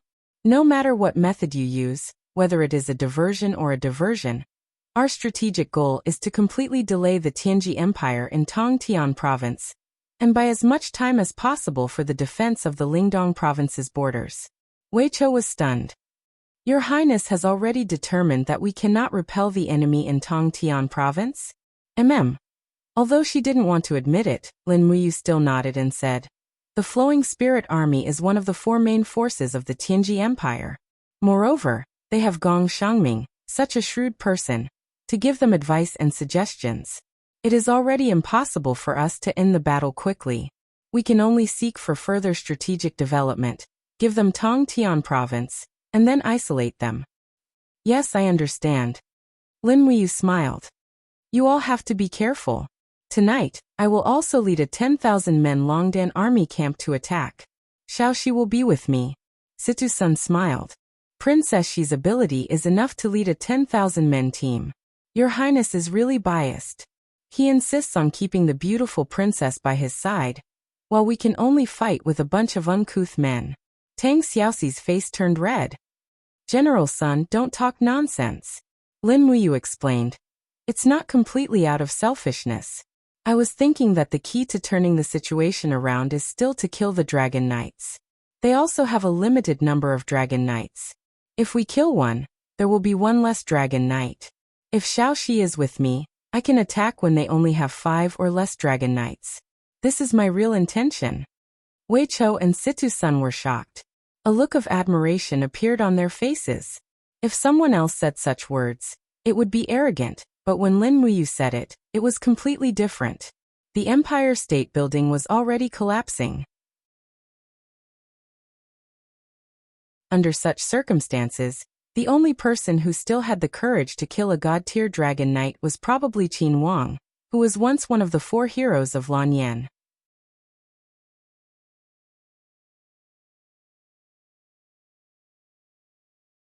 Chapter 833. At night, on the vast plain of heaven-reaching city, dusk was rising into the sky. Rows of cavalries of the Courage Dragon Battalion disappeared into the night. The army of 100,000 soldiers was divided into 10 groups, and all of their routes avoided the official roads and main roads as much as possible. None of them even wore armor, and only held weapons. In this way, it would not be too strenuous for them to ride on mounts, and it would be easier for them to deal with the Tianji Empire after they went into battle with light armor. At midnight, a group of light cavalry arrived at the border of Dingzhou. Under the moonlight, the person wearing a golden royal cloak was Lin Muyu. He rode on the snow-treading stallion, and held the pear-blossom spear in his hand. His body was surrounded by faint wisps of wind element power. This wind element divine power created buoyancy, and greatly reduced the pressure on the snow-treading stallion. To his side, Tang Xiaoxi wore armor with a wisp of white fur on the chest, and held the national suppressing whip in her hand. We've arrived at Dingzhou. Lin Muyu looked into the distance. A golden light flashed through his eyes. Looking into the distance, he could see a city shrouded in smoke and clouds. It was Shangyuan County, the capital of Dingzhou. I didn't think they would still hold out. He sighed. He hated that he couldn't go as reinforcements. His mere 10,000 men were not even enough to fill the gaps between the teeth of the main force of the Flowing Spirit Army. Your Highness. At his side, Captain Si respectfully said. What do we do now? Quickly reinforce Dingzhou, or? No, we're not going to Shangyuan County. Lin Muyu shook his head and said, Xiangzhou County fell 2 days ago. How many men did the Tianji Empire leave behind? Tang Xiaoxi blinked and smiled. Not many. Only 20,000 men are guarding it. However, there are also 5 dragon riders. One of them is a dragon rider. Are we going to take down this force? What is the cultivation of the dragon rider? The book didn't say it in detail. Let's go there and talk. Yes, all right. Xiangzhou was 300 li away from Dingzhou. If the light cavalry traveled quickly, they would arrive in about a day and night. Tang Xiaoxi said. There is a very powerful person in the Tianji Empire's army who knows how to buy people's hearts. After each city they capture, they open the warehouses and reduce taxes. They also put up notices to pacify the people. The army and the people are not offended. It is said that from the moment they attacked Mu County, they restrained the soldiers. Lin Muyu remained silent. This was why attacking the city was more important than attacking the heart. Gong Shangming was the real opponent, and he was also destined to be their nemesis. The light cavalry galloped in the forest. Before dawn, they had already galloped 100 miles. Fortunately, The war horses of the Courage Dragon Battalion were basically tributes from the demon clan. These war horses from the Forest of Infinity were plump and strong, much stronger than the war horses of the Central region.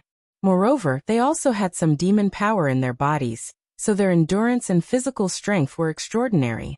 It was not easy for an ordinary warhorse to gallop 100 miles a day, but this kind of warhorse from the Forest of Infinity could easily gallop 300 miles a day. Rustle, rustle. The sound of the wind rustling the leaves could be heard. Lin Muyu suddenly raised her hand and said softly, "Stop advancing." Everyone signaled to each other. The cavalry quickly stopped in the forest and no longer made any sound. "What's wrong, Your Highness?" a Chiliarch asked respectfully. "Someone is coming. It's a dragon rider." Lin Muyu looked at the sky in the distance and said calmly. Tang Xiaoxi nodded. A dragon rider with the cultivation of the 17th heavenly passage. According to their classification, he belongs to the Saint Martial ancestor level. He is considered a middle-level dragon rider, right? Yes, there is only one person. He should be a scout. Lin Muyu clenched her fist. She was suddenly worried about Wei Chou and Situ Senator. They were already close to the border of Xiangzhou. To think that there was a scout from the Tianji Empire. This was enough to prove how cautious the strategists behind the Flowing Spirit Army were. She could deal with this dragon rider easily. But if Wei Chou and Situ Sun met him, they would be in danger. What should we do? A look of shock flashed past the Chiliarch's face. He had seen the power of a dragon rider in the Blue Wind Harbor. He was already frightened. Don't worry. I will deal with him. Lin Muyu calmed the morale of the troops and said softly, "Everyone stay where you are. Do not move without my orders." Tang Xiaoxi smiled. "Be careful." "Don't worry." Lin Muyu did not show off. She held her breath and waited in the forest. Only when the young god-ranked dragon rider flew through the sky did she make her move. She opened her palm and a golden light shot into the sky. It was a golden gourd vine. Once the martial soul was activated, the power could not hide. The dragon rider only had time to shout this sentence before he was unable to move. Both he and his dragon were bound tightly by the gourd vine. Knowing that he had encountered a powerful enemy, he subconsciously let out a roar. Instantly, the azure dragon defense spin blossomed in the sky. It was like an energy whirlpool, roaring endlessly. In the blink of an eye, the gourd vine was torn apart. However, in the instant that the gourd vine was torn apart, the pear blossom spear in Lin Muyu's hand transformed into a snow-white light and pierced downwards. The tip of the spear trembled slightly, and the dragon taming spear technique's most powerful 12th form was activated. 3 spiraling forces exploded from the tip of the spear, heading straight for the dragon defense spin. Pung pung pung. 3 flaming lights instantly blossomed in the sky. Lin Muyu's casual attack had already shattered the opponent's dragon defense spin. The young dragon rider hurriedly stabbed out with his spear, but Lin Muyu's speed was even faster. With a flick of her wrist, the pear blossom spear wrapped around the other party's spear like a swimming dragon. Lin Muyu then forcefully retracted her spear. Spear lock. The dragon rider's reaction was considered fast. He hurriedly let go of his spear, pulled out his sword, and slashed at Lin Muyu. However, what welcomed him was an extremely cold punch. It was like a bright moon falling from the sky, and it landed on his shoulder at an incredible speed. 23 layers of waves violently tore his body apart. The Star Scripture's long river falling moon had actually penetrated the dragon rider's body. Pooh! The force of the punch even penetrated the green dragon's back. With just one punch, both the dragon and the man perished. Bang! A loud sound exploded in the forest, breaking many trees before stopping. Both the man and the dragon were no longer breathing. The cavalrymen of the Longdan army camp who were hidden in the forest were all stunned. They all gathered around to observe the legendary dragon rider up close, even though he was already dead. Lin Muyu quickly landed and picked up the dragon rider's spear and dragon sword. She said, "Who wants it?" Immediately, a few cavalrymen answered together and immediately split up.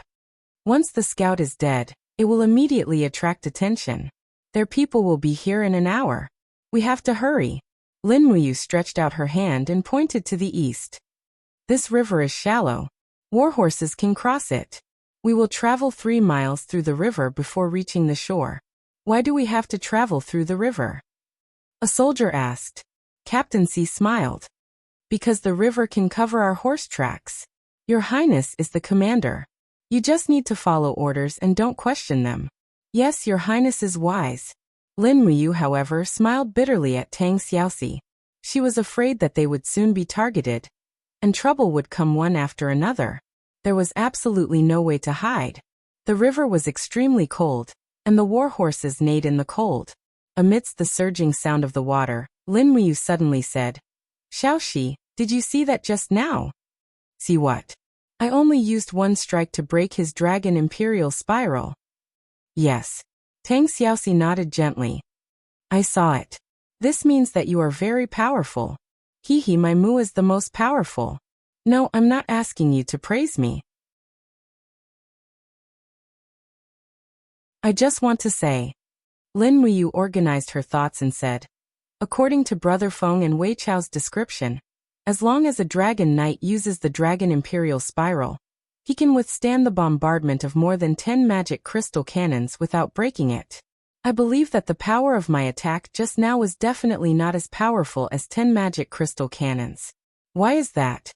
Tang Xiaoxi stared blankly for a moment, then her beautiful eyes flashed with intelligence.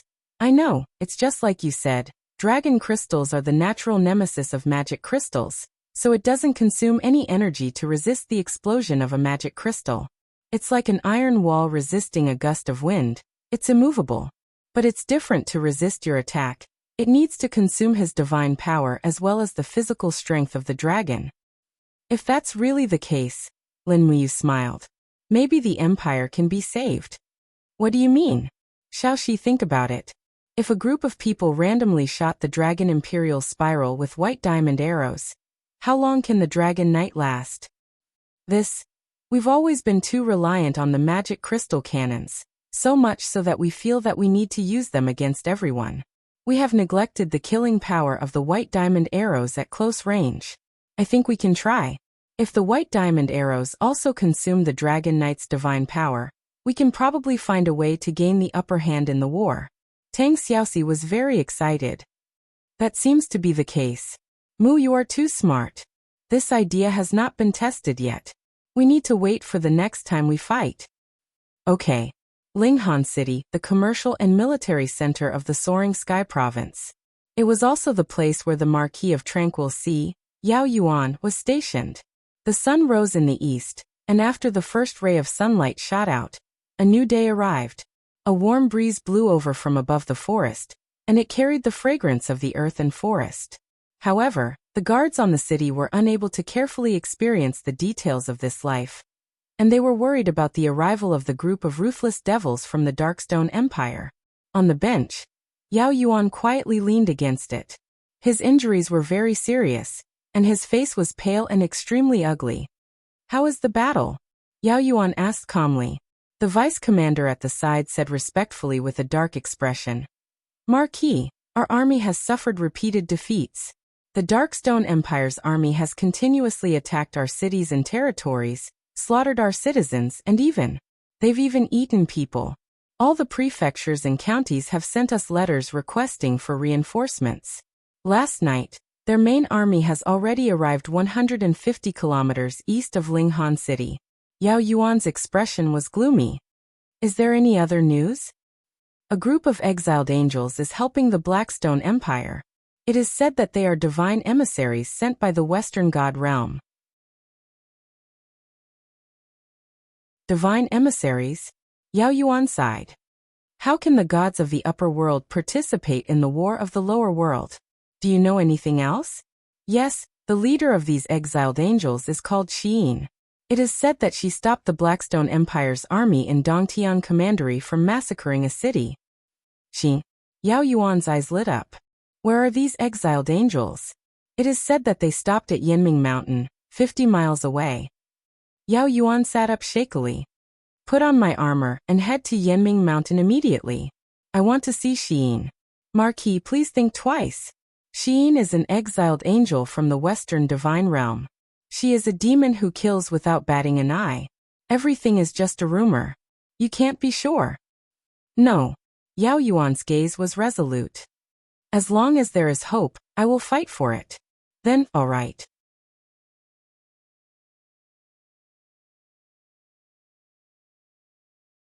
Chapter 834.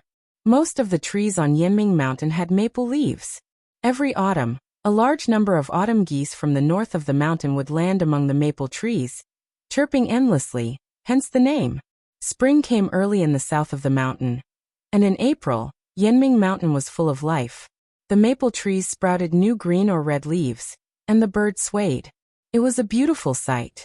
Tuck, tuck, tuck. The carriage pulled by 4 war horses sped along the winding mountain road. Many parts of the road were blocked by rocks, so the carriage had to stop from time to time. The old man in the carriage kept coughing violently.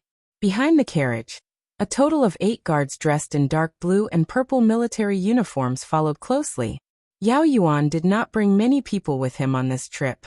At least, it did not match his status as a marquis. Stop. Halfway up the mountain, a young girl in strange clothes descended from the sky with a low shout. She was holding a long sword with flowing light in her hand.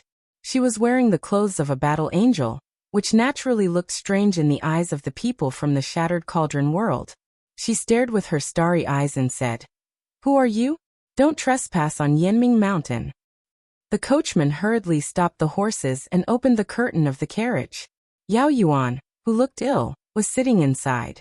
He said respectfully, "Miss, I am Marquis Jinghai of the Qin Empire, Yao Yuan.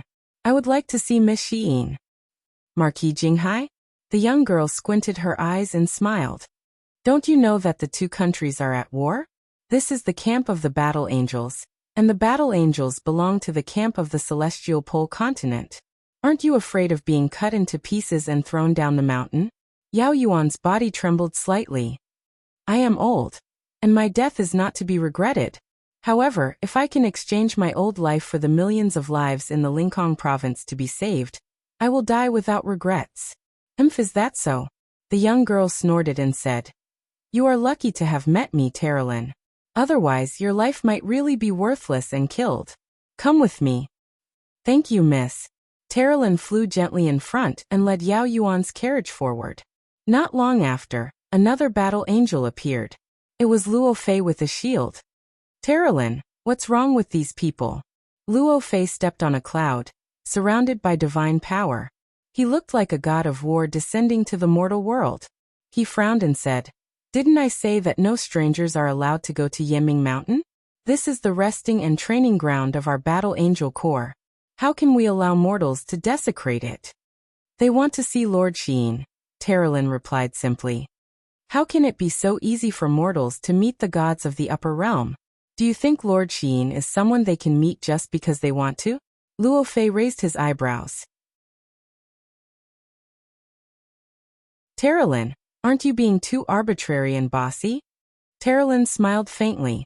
"Luo Fei, I know you're from Dora, but it's best if you don't interfere in this matter. Otherwise, you'll be asking for trouble." "That's right."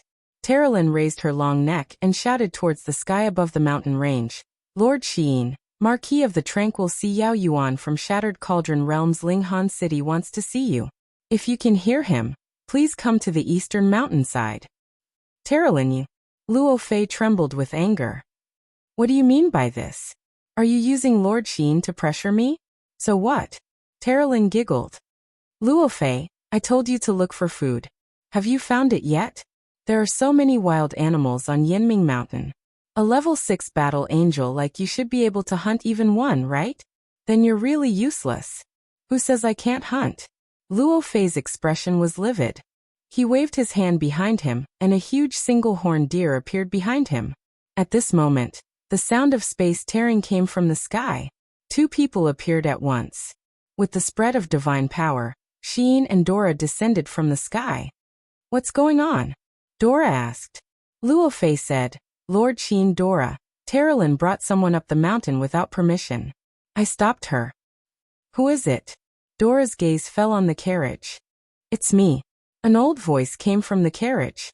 After the curtain was pulled open, a servant respectfully helped Yao Yuan down the carriage. Yao Yuan didn't dare to raise his head. He bowed and said, chief of the Qin Empire's High Sky Province, Marquis Yao Yuan, greets Lord Xiyin. Xiyin closed his eyes and nodded. No need to be so polite. Yao Yuan stood up and panted heavily. He looked up at Xiyin and Xiyin. When Yao Yuan's gaze fell on Xiyin, his body suddenly trembled violently. He knelt on the ground and stammered, Qin? Princess Qinyin, Princess Yin, is that you? Is it really you? I'm not your Princess Yin. Xiyin was incomparably calm.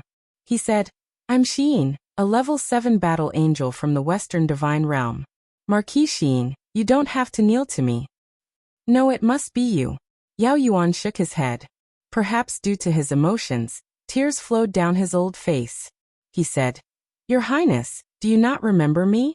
When you were young, this old subject once carried you, and also, on your 7th birthday, this old subject even gave you a dark steel dagger to protect yourself. Could it be that you've already forgotten about it? No, I'm not her. Xiyin's eyelashes trembled slightly. She looked up at the sky and a mist fell down. She said, Lord Yao Yuan, why did you come to find me? Yao Yuan looked at her in disbelief. He said, this old subject. He stammered for a long time but didn't know what to say.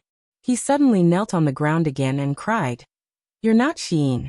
You're Qinyin. You're the empress of our Qin Empire. You've been gone for 6 years. Do you know how we the officials have endured? Do you know how much Lin Muyu, Feng Jixing, and Qin Yan, the 3 highnesses, have done for you? Now that the celestial pole continent is invading, the people are in misery and suffering. How many of your people are losing their families? Quickly come back, this old subject is begging you. As he spoke, Yao Yuan's forehead heavily knocked on the ground. Instantly, the mountain rocks broke his skin and blood flowed down. It was very bleak. Marquis. A group of guards knelt in a circle. All of them were sad and angry. Why does Marquis have to humiliate himself like this? Since she doesn't admit that she's the empress, then she probably isn't. Marquis, quickly get up. All of you get out of my way. Yao Yuan's palm landed on the ground. Battle Qi swirled, and he pushed the guards away by force. He raised his head to look at Qin Yin and said, Your Highness, it's fine that you don't remember this old subject, but have you also forgotten this cloak?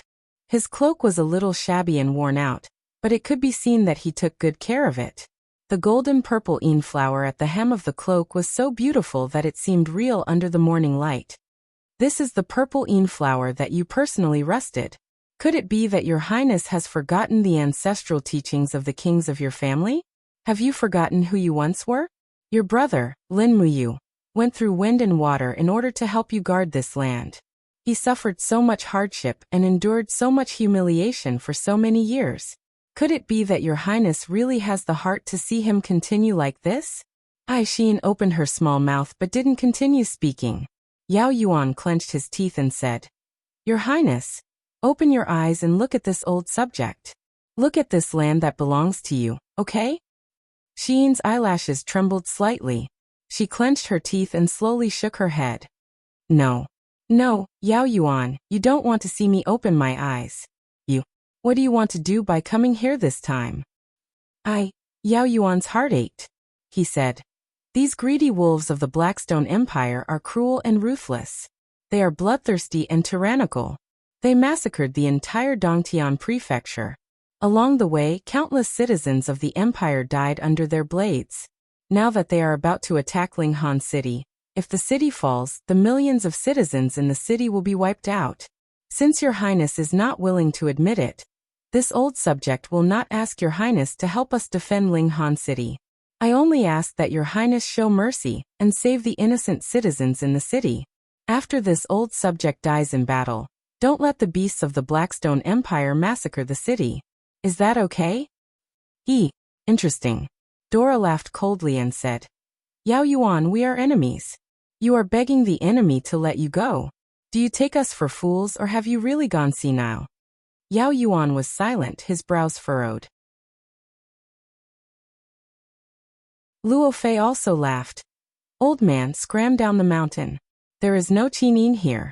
There is only Xiyin of the Western Divine Realm here. Scram, if you dare to spout nonsense here again, I will not let you go. A group of guards pulled out their swords and stood guard around Yao Yuan. They knew that these young men in front of them were all gods, but none of them retreated. Each of them had the courage to face death with equanimity. Just then a soft voice rang out. Fine, I promise you. It was Xian's voice.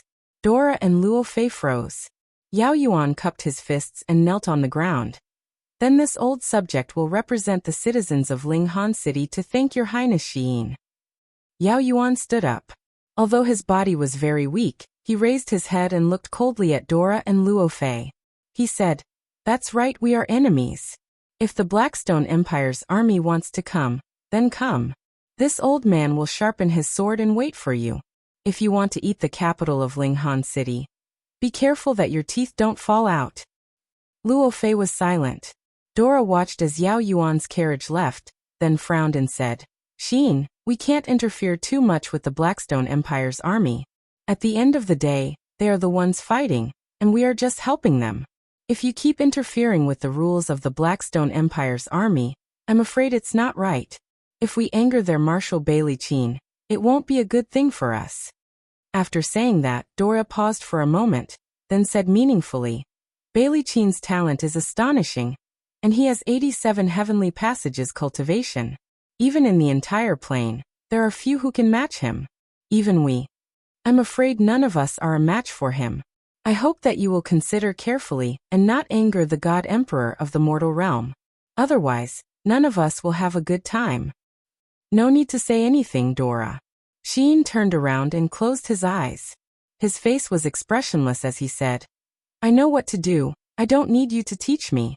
But you seem to have forgotten your identity as a god of the heavenly realm. Ever since you came to the mortal realm, your killing intent has become more and more intense. Don't forget your identity. You are a level 6 Blackwing battle angel, not a bloodthirsty demon. I naturally know. I don't need you to remind me. When will the Dragon Island's army be sent over? They are already on the way. Tomorrow morning, the Ashen Flame army will attack Linghan City. I plan to lead my 10 Dragon Knights to assist them. What do you think? Up to you. Xian seemed a little tired. He sighed and said, Terralyn, let's go back. Okay.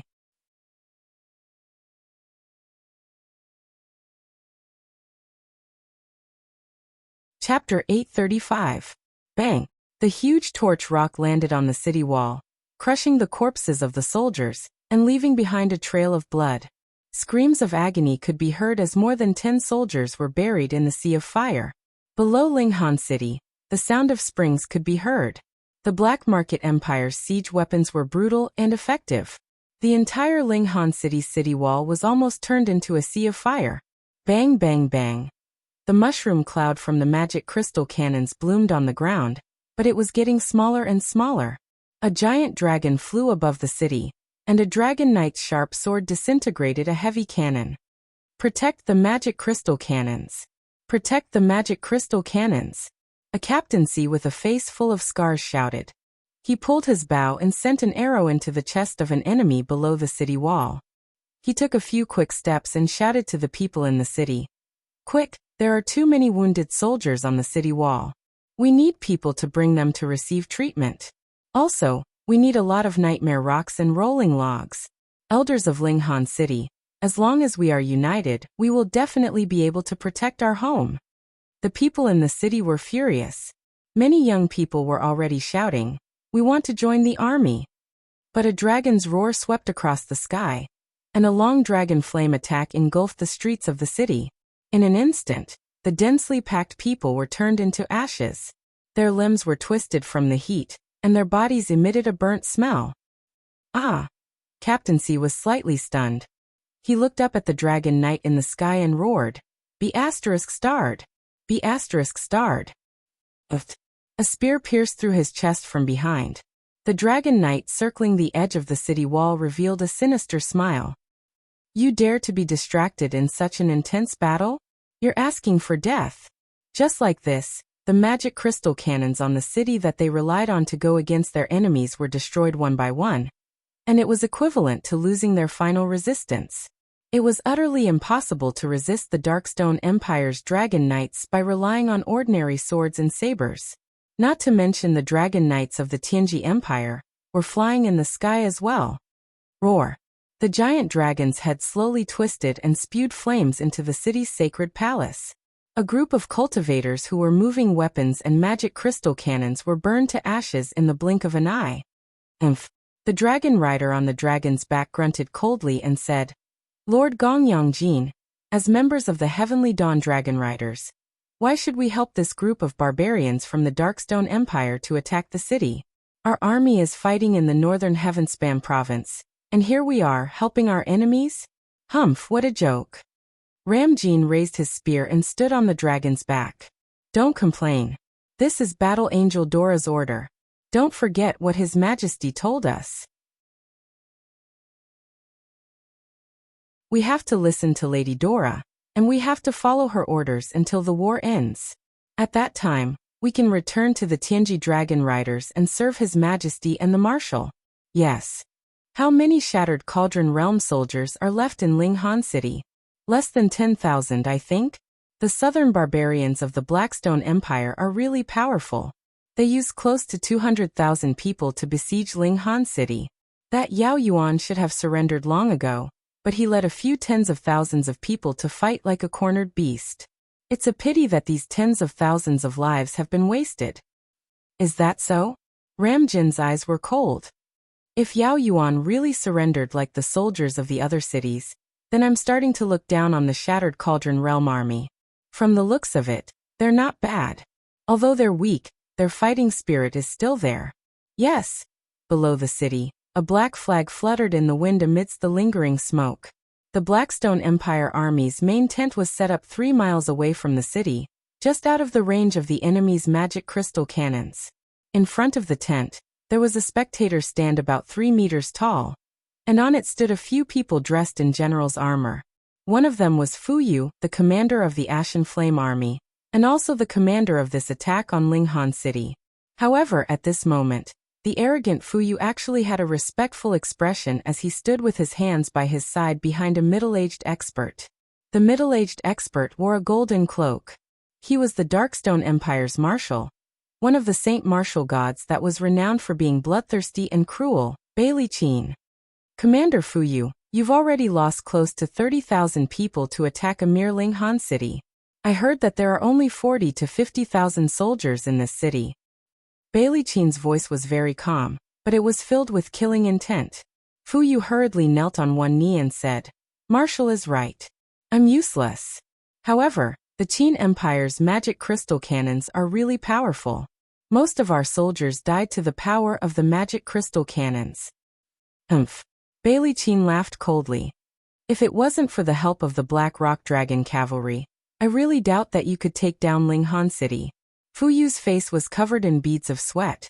He said, Marshal, I know I was wrong. Is that so? Bailey Qin lazily looked at the blazing sun in the sky and said, By noon, I want to see the East Gate fall. I want to see the head of General Yao Yuan. Otherwise, you can give your position to the Vice General. Yes, I will definitely do it. Men, prepare a horse. Fu Yu raised his long blade and leaped onto the back of a horse, personally supervising the battle. Just as Fu Yu was nearing the city gate, a flurry of arrows rained down from the top of the city walls.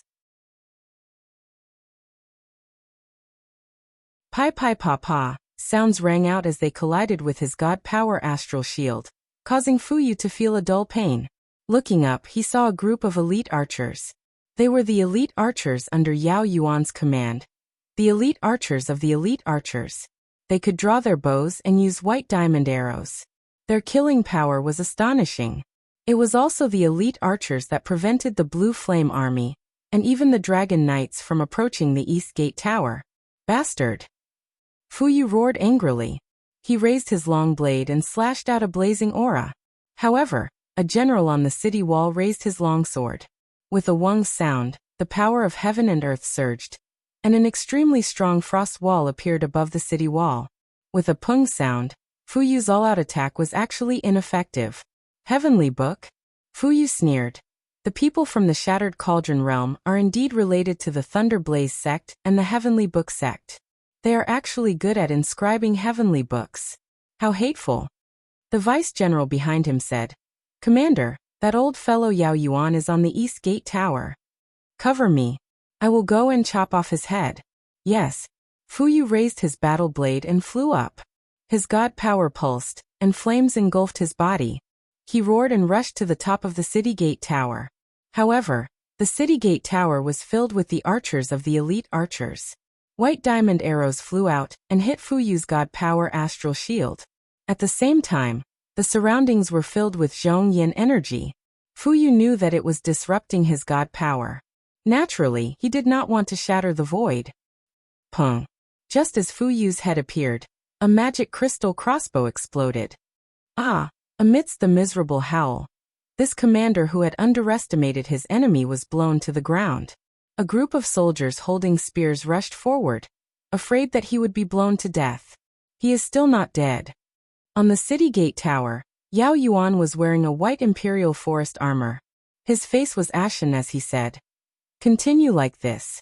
Elite Bao Camp and Iron Shield Camp, hold on. As long as we defend the city gate tower, we will be able to wait for reinforcements. Marquis Songnan Su Jiantao is already on the way with 50,000 elites. As long as Su Jiantao, one of the 3 tiger generals of the valiant dragon army, arrives, the Blackstone Empire's army will be unstoppable." Everyone said in unison, "Yes, Marquis." Su Jiantao and Yao Yuan were both part of the 5 marquises of the empire. At this time, for Yao Yuan, Su Jiantao was the only savior. The 3 tiger generals of the Longdan army camp were Wei Chou, Situ Sun and Su Jiantao. In the past few years, Wei Chou and Situ Sun had joined hands to exterminate the demon race, proving their military talent. Now, only Su Jiantao had the title of Tiger General, but had not made any achievements. However, no one would doubt Su Jiantao's commanding ability. After all, none of the generals brought up by Lin Muyu, one of the 4 heroes of Lanyan, were easy to deal with. Lin Muyu dared to let Su Jiantao guard the entire Songnan province, which was enough to prove that Su Jiantao could take charge of an area on his own. The sound of arrows being released could be heard incessantly. Although the roars of the dragons on the city wall did not stop, the city gate was still very strong. On the contrary, the guards began to use the dexterous magic crystal crossbows to fight at close range. The army of the Qin Empire actually gained the upper hand. They repelled the attacks of the strong enemies again and again, giving everyone a glimmer of hope to defend the city. In the air, the ballistae exploded. Thick and long white arrows shot into the abdomen of the dragons, injuring many dragon knights. Yao Yuan stood at the edge of the small window and looked at the decreasing number of dragon knights on the city wall. A trace of relief appeared on his face. It seemed that hope had come. The Zhongyan army had suffered serious losses. After a while they should retreat. After all, in a siege, once more than a quarter of the army was lost, the commanding general should consider giving up. This was common sense, unless the commanding general was crazy and wanted to exchange the whole army for a city. "Marquis, we're going to win," an advisor of the inner mansion said excitedly. "Yes, they will not be able to hold on for much longer." Yao Yuan also smiled. But at this moment, there was a sudden violent explosion in the air. The entire East Tower was shaking. Wood chips, bricks, and tiles fell from the sky. A monstrous divine power came from the sky with the pressure of Mount Tai. "Guards, protect the Marquis." A group of guards with swords in their hands stepped forward. But the one who came was a god with a golden shield, Luo Fei. Boom! The powerful shield strike shattered the group of guards into powder. Luo Fei had a cruel smile on his face. Suddenly, he turned around and a woman with a long spear stabbed at him. "Dora! It's you!" Yao Yuan growled. "Yes, it's me. I'm here to take your life. It's Xin's order." Dora giggled. It was such a beautiful smile, but it looked like the fangs of the devil. Dugas stabbed forward with his spear. A dense divine power surrounded the surroundings, immobilizing Yao Yuan. When the spear pierced through Yao Yuan's heart, Dora rushed over before Yao Yuan died. An exquisite dagger appeared in her hand. The dagger of time. Once the dagger of time appeared, time seemed to stop. Yao Yuan could even clearly hear the sound of the dagger cutting his throat. Pfft! Blood spurted out. A pair of black light wings opened behind Dora. She raised Yao Yuan's head high and shouted, "Yao Yuan is dead. Do you still want to resist?" Yao Yuan had died in battle. Now there was one less white-robed imperial forest in Zetian Palace.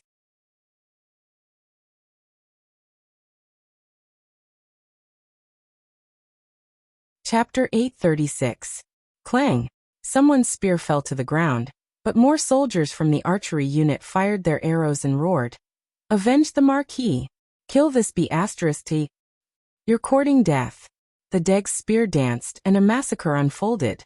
The entire East Tower exploded, and light shot into the sky. This meant that Ling Han City had officially fallen.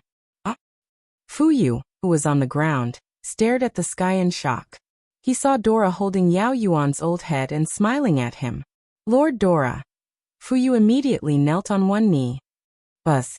Dora threw Yao Yuan's head to the ground and said, "Commander Fu Yu, this gift is for you." The bloody head rolled on the grass, and Fu Yu's face was filled with joy. "Thank you, Lord Dora, for helping us take over the city." Dora smiled. The Blackstone Empire is also a citizen of the Western Divine Realm.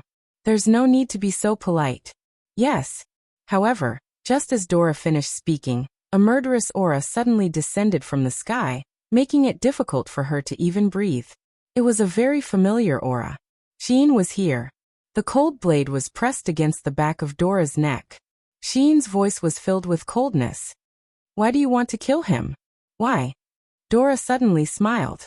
The blood on her hand suddenly turned into a bloody mist and seeped into her skin. The light of the dagger of time rotated, and the surrounding time and space distorted. Before Sheen could react, Dora had already spread her black wings, and the Deg's spear turned into a bolt of lightning and pierced toward Sheen's chest. "No. Dora, are you crazy?" Terralyn's scream came from the sky. Poochie. Gold and blood splattered everywhere. Although Sheen dodged quickly, the Deg's spear still managed to pierce a half-centimeter deep wound on her arm. Fresh blood quickly stained her white shirt and the cape collar on her shoulders. The 50th Grotto Heaven's wave of God continued to tear at the wound. Duo LA's killing intent had been triggered. "Dora!" Sheen yelled. "Don't force me." "I didn't force you." Dora abruptly pulled back her Fergus spear and gently licked the blood on it. She became extremely bloodthirsty, and the light around her intensified. She stood there like a blazing sun. After killing so many people, Dora's strength had clearly increased significantly. This was the black-winged battle angel's strength. The more people she killed, the stronger she became. Staring coldly at Sheen, Dora calmly said, "The Lord Ruler has asked us to end the war in the lower realms as soon as possible. But you've repeatedly delayed and delayed. You can't even bear to slaughter the ants on the ground. How can you be a war angel with a personality like yours? The battle angel was born to fight, and you are just a weak and benevolent woman. How about I end your twisted godhood?" Terralyn and Lake descended from the sky and stood behind Sheen. Lake looked angry. "Dora, are you crazy? Don't forget that Sheen is the captain of the Battle Angel team. How dare you be so disobedient? No, this is the Lord Ruler's divine decree." Dora waved the dagger of time in her hand and smiled. "Anyone who obstructs me can be killed on the spot. Terralyn, Lake, you are the heirs of the major families in the divine realm. Do you want to use your lives to be buried with Sheen's ignorance and stupidity? You." Terralyn's beautiful face twisted in anger. Sheen raised his hand and infused the astral sword with the power of the law of light. He said, "Terralyn, Lake, retreat. I want to eliminate this traitor for the Battle Angel team." "Yes." Terralyn and Lake bowed respectfully, then spread their wings and flew away. Below the city walls, countless soldiers of the Blackstone Empire and the Qin Empire stared dumbfoundedly at the upcoming Battle of the Gods. However, most of these soldiers and generals were newly promoted. Not a single one of them could recognize Sheen's appearance. It was a pity that Yao Yuan, a veteran of 3 generations, had died at Dora's hands. This was the true reason why Sheen was so angry. "You speak so righteously, but you have so many selfish motives. You are no longer fit to be the captain of the Battle Angel team." Dora raised the spear of Fergus and said, "In the name of the Lord Ruler, I remove you from your position as the captain of the Battle Angel team." From now on, Sheen, you are officially exiled. Come, let's use this battle to solve all our problems. It is time. The corners of Shi Yin's mouth curled upwards. A smile hung on her beautiful face as boundless killing intent spread out. At this moment, she had completely unleashed her killing intent. A dazzling law spirit bead danced and trembled around her delicate body, providing the purest light elemental energy to its master. Beams of light wrapped around the stellar sword layer by layer like a tidal wave, burning the sword bright red. Just like what Vice Dean Li Fei had said, true light was something that mortals couldn't perceive. It could burn everything. Spirit Pearl of Law. Dora's expression turned cold. The burning desire in her eyes grew stronger and stronger. Her beautiful face became extremely malevolent. She laughed loudly and said, "Your divine spark is mine, Sheen." Ha ha ha ha. The power of light turned into a sharp cone that engulfed the spear of Fergus. At the same time, time seemed to have slowed down a lot. This was the effect of the dagger of time. It used local time chaos to interfere with Sheen's movements. However, what Dora did not expect was that Sheen's movements were only slightly slower. Half a second later, the astral sword suddenly pierced through the wall of time. The spirit pearl of law danced wildly. Sheen did not even need a second to break through the interference of the dagger of time. The astral sword that was burning red hit the stab of the spear of Fergus with a clang. Sheen opened her palm, and a resplendent ice crystal instantly condensed. She hit Dora heavily. Huh. Dora's reaction was extremely fast. After a shout, the wall of time solidified in front of her. Instantly, the dragon crystal and the wall of time collided. The explosion shook the entire eastern city wall of Linghan City. The light turned into a substantial force that swept in all directions. Everyone could not help but retreat. In the air, the contrast between Sheen's golden wings and Dora's black wings was so intense. Bang, bang, bang. Continuous explosions came from the sky. Gold and black entangled with each other, and the sound of divine power colliding was endless. Dora came from the barren plain of the Western Divine Realm. Since young, she had learned how to kill her opponents and survive. Her fighting style was very extreme. Her quick and fierce close-range attacks were very fierce. She even forced Sheen to be unable to fight back. Traces of God's Wall of Time had already appeared on her arms and legs. The spear of Fergus contained the divine power of the Divine Realm, and could easily break through God's Wall of Time. Coupled with Dora's ruthlessness, it was normal for Sheen to show signs of weakness. Terilyn trembled as she watched. Her snow-white wings flapped gently behind her. She said loudly, "Lord Sheen, don't hesitate. Kill her. The ruler and Lord Shiyen Seraphim will not blame you. Even if they blame you, we will bear the responsibility together." Lake nodded. "Yes, Lord Sheen. Use the eyes of the blazing light." On the contrary, Luo Fei, Dory, and a few other supporters of Dora watched in silence. They were waiting for the result. If Dora died, they would quickly pledge allegiance to Sheen. If Sheen died, they would also legitimately pledge allegiance to Dora. Clang. The heavy blow from the spear of Fergus was too much for Sheen to bear. She crashed into the city wall, and the huge rock wall that was several meters long and wide was instantly reduced to dust. Her entire body trembled in pain. Her eyelashes trembled slightly, and tiny blood-red flames lingered around each of her eyelashes. Finally, she activated the eyes of the blazing light. When she opened her eyes, it was as if the entire world had frozen. Dora snorted coldly. She tried her best to look directly into the eyes of the blazing light. However, the moment she made contact with the eyes of the blazing light, she felt as if her soul was being burned. The pain came from the depths of her heart, and it was far beyond the pain of her physical body. Wang. The stellar sword descended with the wind at an astonishing speed. The sword aura was hundreds of meters long, and it almost swept across Dora's body. Bang. Dora couldn't even block a single attack this time. She spat out a mouthful of blood and fell with the spear of Fergus, landing miserably on Fuyu's side. Fuyu and the others had to take several steps back to avoid Sheen's sword aura. Even so, many of the Blackstone Empire's soldiers had been killed. No one knew if this level 7 battle angel had done it on purpose. Everyone, get out of the way. Sheen raised her left hand, and a dazzling golden ice crystal fell from the sky. Boom. The ground trembled, and the place where the Blackstone Empire's army stood turned into an abyss.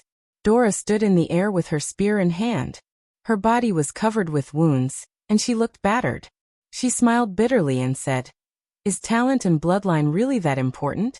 I can't accept this kind of fate. I will never submit. Kill me, and you will be the strongest person in the Western Divine Realm in 100 years." The strong wind blew, and Sheen's cloak fluttered in the wind.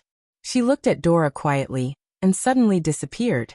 She had shattered the void, and her speed was unbelievably fast. In the next moment, the stellar sword descended from the abyss of fire. Sheen planned to use this attack to split open Dora's head. As cruel as Dora was, she wanted to make her die as miserably as possible. In that instant, there was no mercy in Sheen's heart. However, in the midst of the light that shattered the void, another purple light flashed. Another person had shattered the void and stood between Sheen and Dora. The earth trembled, and the spiritual energy in the earth and rocks in the surroundings was instantly drawn out, forming a huge rock shield that blocked Sheen's sword. Furthermore, this rock shield was strengthened by divine power, and could withstand all attacks of the laws. Bang! The blade of the sword cut through the rock shield by about 20%, but it could not go any further. In front of Sheen, an imposing middle-aged general appeared. The marshal's insignia on his shoulder was shining brightly. It was the marshal of the Blackstone Empire, Bailey Cheen.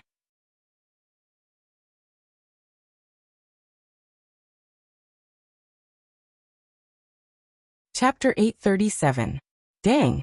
The star's sword slashed through the rock shield, making a crisp sound. Sheen's body slowly spun in the air. Her left fist was filled with the power of light, and she punched the rock shield again. "Lady Sheen, please reconsider," Bailey Cheen shouted. He quickly added more god power to the rock shield. Otherwise, he wouldn't be able to block the girl's attack. Pung! Shi Yin's fist carried an earth-shattering force as it landed on the rock shield. Cracks started to form on the rock shield. At the same time, Bailey Cheen was shocked to see Duo La wail in agony as he retreated while vomiting blood. Shi Yin's attack was not aimed at him, but at Duo La, who was behind him. She had cleverly channeled a portion of her strength through the rock shield to attack Duo La, who was behind him. In an instant, Bailey Cheen's mind was in turmoil. He had to re-evaluate the cultivation of this level 7 golden-winged battle angel. Her understanding of the law of light had probably surpassed most of the divine kings, and even god emperors in the Western Divine Realm. Even Bailey Cheen, a god emperor with 87 grotto heavens, felt his soul tremble when he looked into her eyes. His aura also became chaotic. It wasn't a gaze that only humans or gods had. It was a power that was outside of the three realms. It was a mysterious power that couldn't be explained by the laws of the universe. "Get out of my way," Sheen shouted. She waved her sword with both hands. In an instant, she unleashed more than 10 attacks. Finally, Bailey Cheen's rock shield broke. He quickly retreated and raised his fist. His entire body was filled with a solemn aura. Even his skin seemed to have turned into stone. He suddenly stood in front of Duo La and shouted, "Endless rock wall." Pung pung pung. Rugged rocks that were enshrouded with divine power appeared around Bailey Cheen's arm. He shouted, "Master Sheen, I apologize for offending you." The wind from the punch was extremely cold. It seemed to tear through space. The huge pressure made Sheen almost unable to breathe. Emperor God by Li Qin's cultivation was not fake. Moreover, he was an emperor god who was close to the 90th stage of grotto heaven. Once he broke through the 90th stage, he would be able to step into the realm of a peak emperor god. The air was filled with rock god power. Along with his punch, Sheen was unable to attack anymore. He could only give up part of his attack to defend. Buzz! The dragon crystal in the sky let out a shrill cry. Bailey Cheen's mighty attack landed on a resplendent dragon crystal. Pung! A shockwave spread out, and the normal soldiers who were closer to the city could not withstand the shock. And they all died with blood flowing out of their mouths and noses.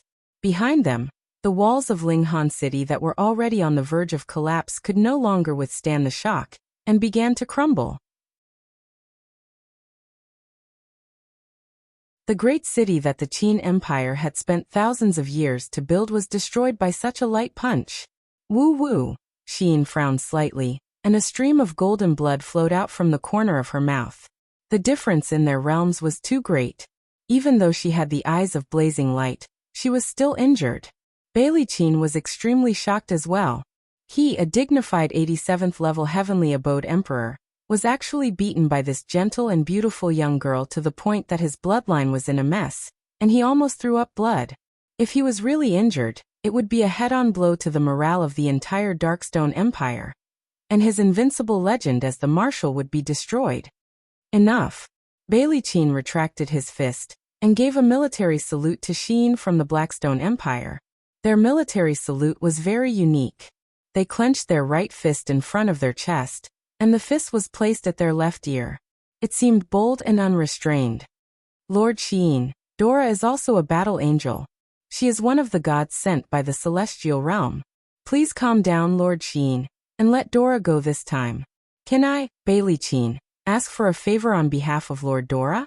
Bailey Qin's attitude was very respectful, and the soldiers and dragon knights of the Blackstone Empire behind him were dumbfounded. They could not understand why Bailey Qin was being so respectful. That angel girl with golden wings was clearly not a match for Bailey Qin. In their memories, Bailey Qin was not this kind of person. He was a famous general who could destroy an entire city with a flip of his hand. He was also a fierce general. Actually, what everyone did not know was that Bailey Qin was not being respectful to the girl in front of him, who had activated the strange eye domain. Instead, it was the woman behind her, Seraph Xiyan. The reason why Xiyan could become a seraph was because of her strength. In the entire Western Divine Realm, she was second only to Claude. Secondly, it was because of Xiyan's ruthlessness. For tens of thousands of years, those who angered Xiyan did not have a good ending. She had even destroyed a plane with her own hands. Such a woman was actually this girl's older sister, and she cared for her in every possible way. If Bailey Qin offended Xiyin, not to mention his 87th Grotto Heaven Realm cultivation, even if he was at the 99th Grotto Heaven Realm, he might not have an easy time. After all, the war between the Shattered Cauldron Realm and the Celestial Pole Continent might end in a few years. As long as Xiyan and Ziyao's divine pact was no longer valid, she could come to the mortal realm at any time. The moment this seraph descended to the mortal realm would most likely be the day of his death. Bailey Qin wasn't stupid. On the contrary, he was very careful and smart. A person who knew how to judge the situation was a truly smart person. Bailey Qin was like that, but Duo La wasn't. Duo La only wanted to climb up the ranks and would use any means necessary. However, she didn't know that under the influence of benefits, friends and enemies could change. Arg. Duo La's left arm was a bloody mess. She couldn't help but let out a blood-curdling scream. Xiyin looked at her from afar and said coldly, "From today onwards, Duo La is no longer a member of the Battle Angel squad. I won't restrict her from doing anything. However, if Duo La continues to be so cruel and ruthless, I will definitely kill her on behalf of the ruler and Lord Xiyan." With that, Xiyin closed her eyes and turned to the group of battle angels. "If any of you want to follow Duo La, I won't force you. However, if you follow Duo La, you will voluntarily leave the Battle Angel squad. From today onwards, if we meet again, please consider whether you are a friend or a foe." Duo La panted heavily. She looked at the people in the sky and said, "Zhou Ximin, come here." Zhou Ximin didn't say anything. Instead, he spread his wings and flew behind Xiyin. He said, "Duo La, I Zhou Ximin, am a member of the Battle Angel squad. Other than Lord Xiyin, I will not follow anyone else." "You." Duo La was so angry that she gritted her teeth. Zhou Ximin was probably one of the smarter ones among the 10 members of the Battle Angel squad. Duo La's many attempts to seduce him had failed. Even when Duo La was completely naked on Zhou Ximin's bed, he was still able to snore like thunder. This kind of man wasn't a man at all. This made Duo La feel that Zhou Ximin was definitely not normal. Perhaps he was gay like those highly civilized people in the lower realms. However, Zhou Ximin didn't think so. The moment Duo La climbed onto his bed, he felt disgusted. Zhou Ximin had grown up in the Tianqi family. He had seen all kinds of women since he was young. His upbringing was different from Luo Fei's. Luo Fei's father forbade him from getting close to women, but Zhou Ximin's father had given him an extremely good education since he was young. From the age of 15, he had played with countless beautiful two-winged angels. Therefore, Zhou Ximin didn't have any reaction at all when he met someone like Duo La. In the end, it wasn't because he had good willpower, but because he was tired of playing with women. Now that he had followed Xiyin to the banished land, then to the shattered cauldron realm, he had been at Xiyin's beck and call, eating wild beast meat, eating wild vegetables, drinking river water, and enduring all kinds of hardships. Luo Fei. Duo La glared at Luo Fei angrily. Luo Fei slowly flew over. Although he knew that Duo La was using him, he had fallen deeper and deeper into her trap. He had already fallen in love with Duo La. He had fallen in love with this unscrupulous woman. He had fallen in love with her devilish beauty. He had fallen in love with her perfect curves. He had fallen in love with her soft panting in the middle of the night. He had fallen in love with her domineering attitude. Fell in love. Duo Li, come here too. Duo La said calmly. Yes, sister. Duo Li had long since belonged to Duo La. Xiyin couldn't help but let out a cold laugh. Duo Li was a level 5 battle angel with 35 layers of grotto heaven cultivation. She would be an extremely powerful existence in any of the lower realms. Unfortunately, she was practically the weakest in the 10-man battle angel team. It was precisely because of this that she had chosen to submit to Duo La. Unfortunately, Duo Li had chosen the wrong path. Nothing good would come out of following Duo La. The rest of the team made their stance clear. Out of the entire 10-man battle angel team, 6 were on Xiyin's side. Only 2 supported Duo La. It was very simple. Everyone could see how much Seraph Xiyan favored Xiyin. However, Claude's care for Duo La was a private matter. Everyone could only see the 2 divine weapons, but not Claude's public protection. In the entire Western Divine Realm, although Claude was the ruler, the real army and divine power were controlled by the 2 seraphs. As long as Xiyan and Eva were willing, they could make a change and overthrow the ruler Claude. Of course, they wouldn't do that. Battle Angel Team, time to retreat. Xiyin faced Fuyu. His tightly shut eyes seemed to be looking at him. He was holding Yao Yuan's head in his hands. Fuyu shuddered. The scene of him being beaten by Xiyin until his front teeth flew out was like a nightmare that haunted his mind. His palms instantly trembled. Can you give me his severed head? Xiyin asked. Yes. Fuyu Fei stepped forward and handed Yao Yuan's severed head to her. He asked, may I ask why? No. Get lost. Yes. Xiyin turned around and said, Terralin, help me find Yao Yuan's body. I want to bury him. Yes. Terralin flew into the ruins. In the blink of an eye, she carried Yao Yuan's headless body out. Her white royal robe was stained with blood. It was a ghastly sight. Terralin couldn't help but frown. Why are there so many wars in the human world? It would be great if there were no wars. Lake crossed his arms. Humans have always been like this. Aggressive and selfish. Xiyin turned around again and looked at Bailey Qin. General Bailey, can I make a request? Bailey Qin respectfully replied, no problem. As long as Lord Xiyin asks, I will do my best. Please rest assured. Don't massacre the city. Leave behind a complete sky province. Is that all right? Yes, Lord. Bailey Qin thought for a moment and said, but this is a war after all, so deterring the enemies will to fight is a must. I can give the order not to slaughter the city, but I must kill all these soldiers in Linghan City, and use their heads as a sacrifice to the brave warriors of my Darkstone Empire that perished in battle. Otherwise, I'm unable to face my own subordinates. Xiyin frowned. Since that is the case, can you give me 2 hours? 2 hours? Why? Xiyin slowly descended and held Yao Yuan's head. Just 2 hours. You can enter the city after 2 hours. Otherwise, you will have to step over my dead body. Bailey Qin. That you're tuning in to the Li Mei's Wuxia Whispers YouTube channel. We're so grateful for your support, and don't forget to subscribe to join us on this incredible journey through captivating stories. Your generosity through donations truly makes a world of difference. as it's the primary source of revenue that allows me to expand and enhance this channel for you. Thank you from the bottom of my heart for being a part of this adventure.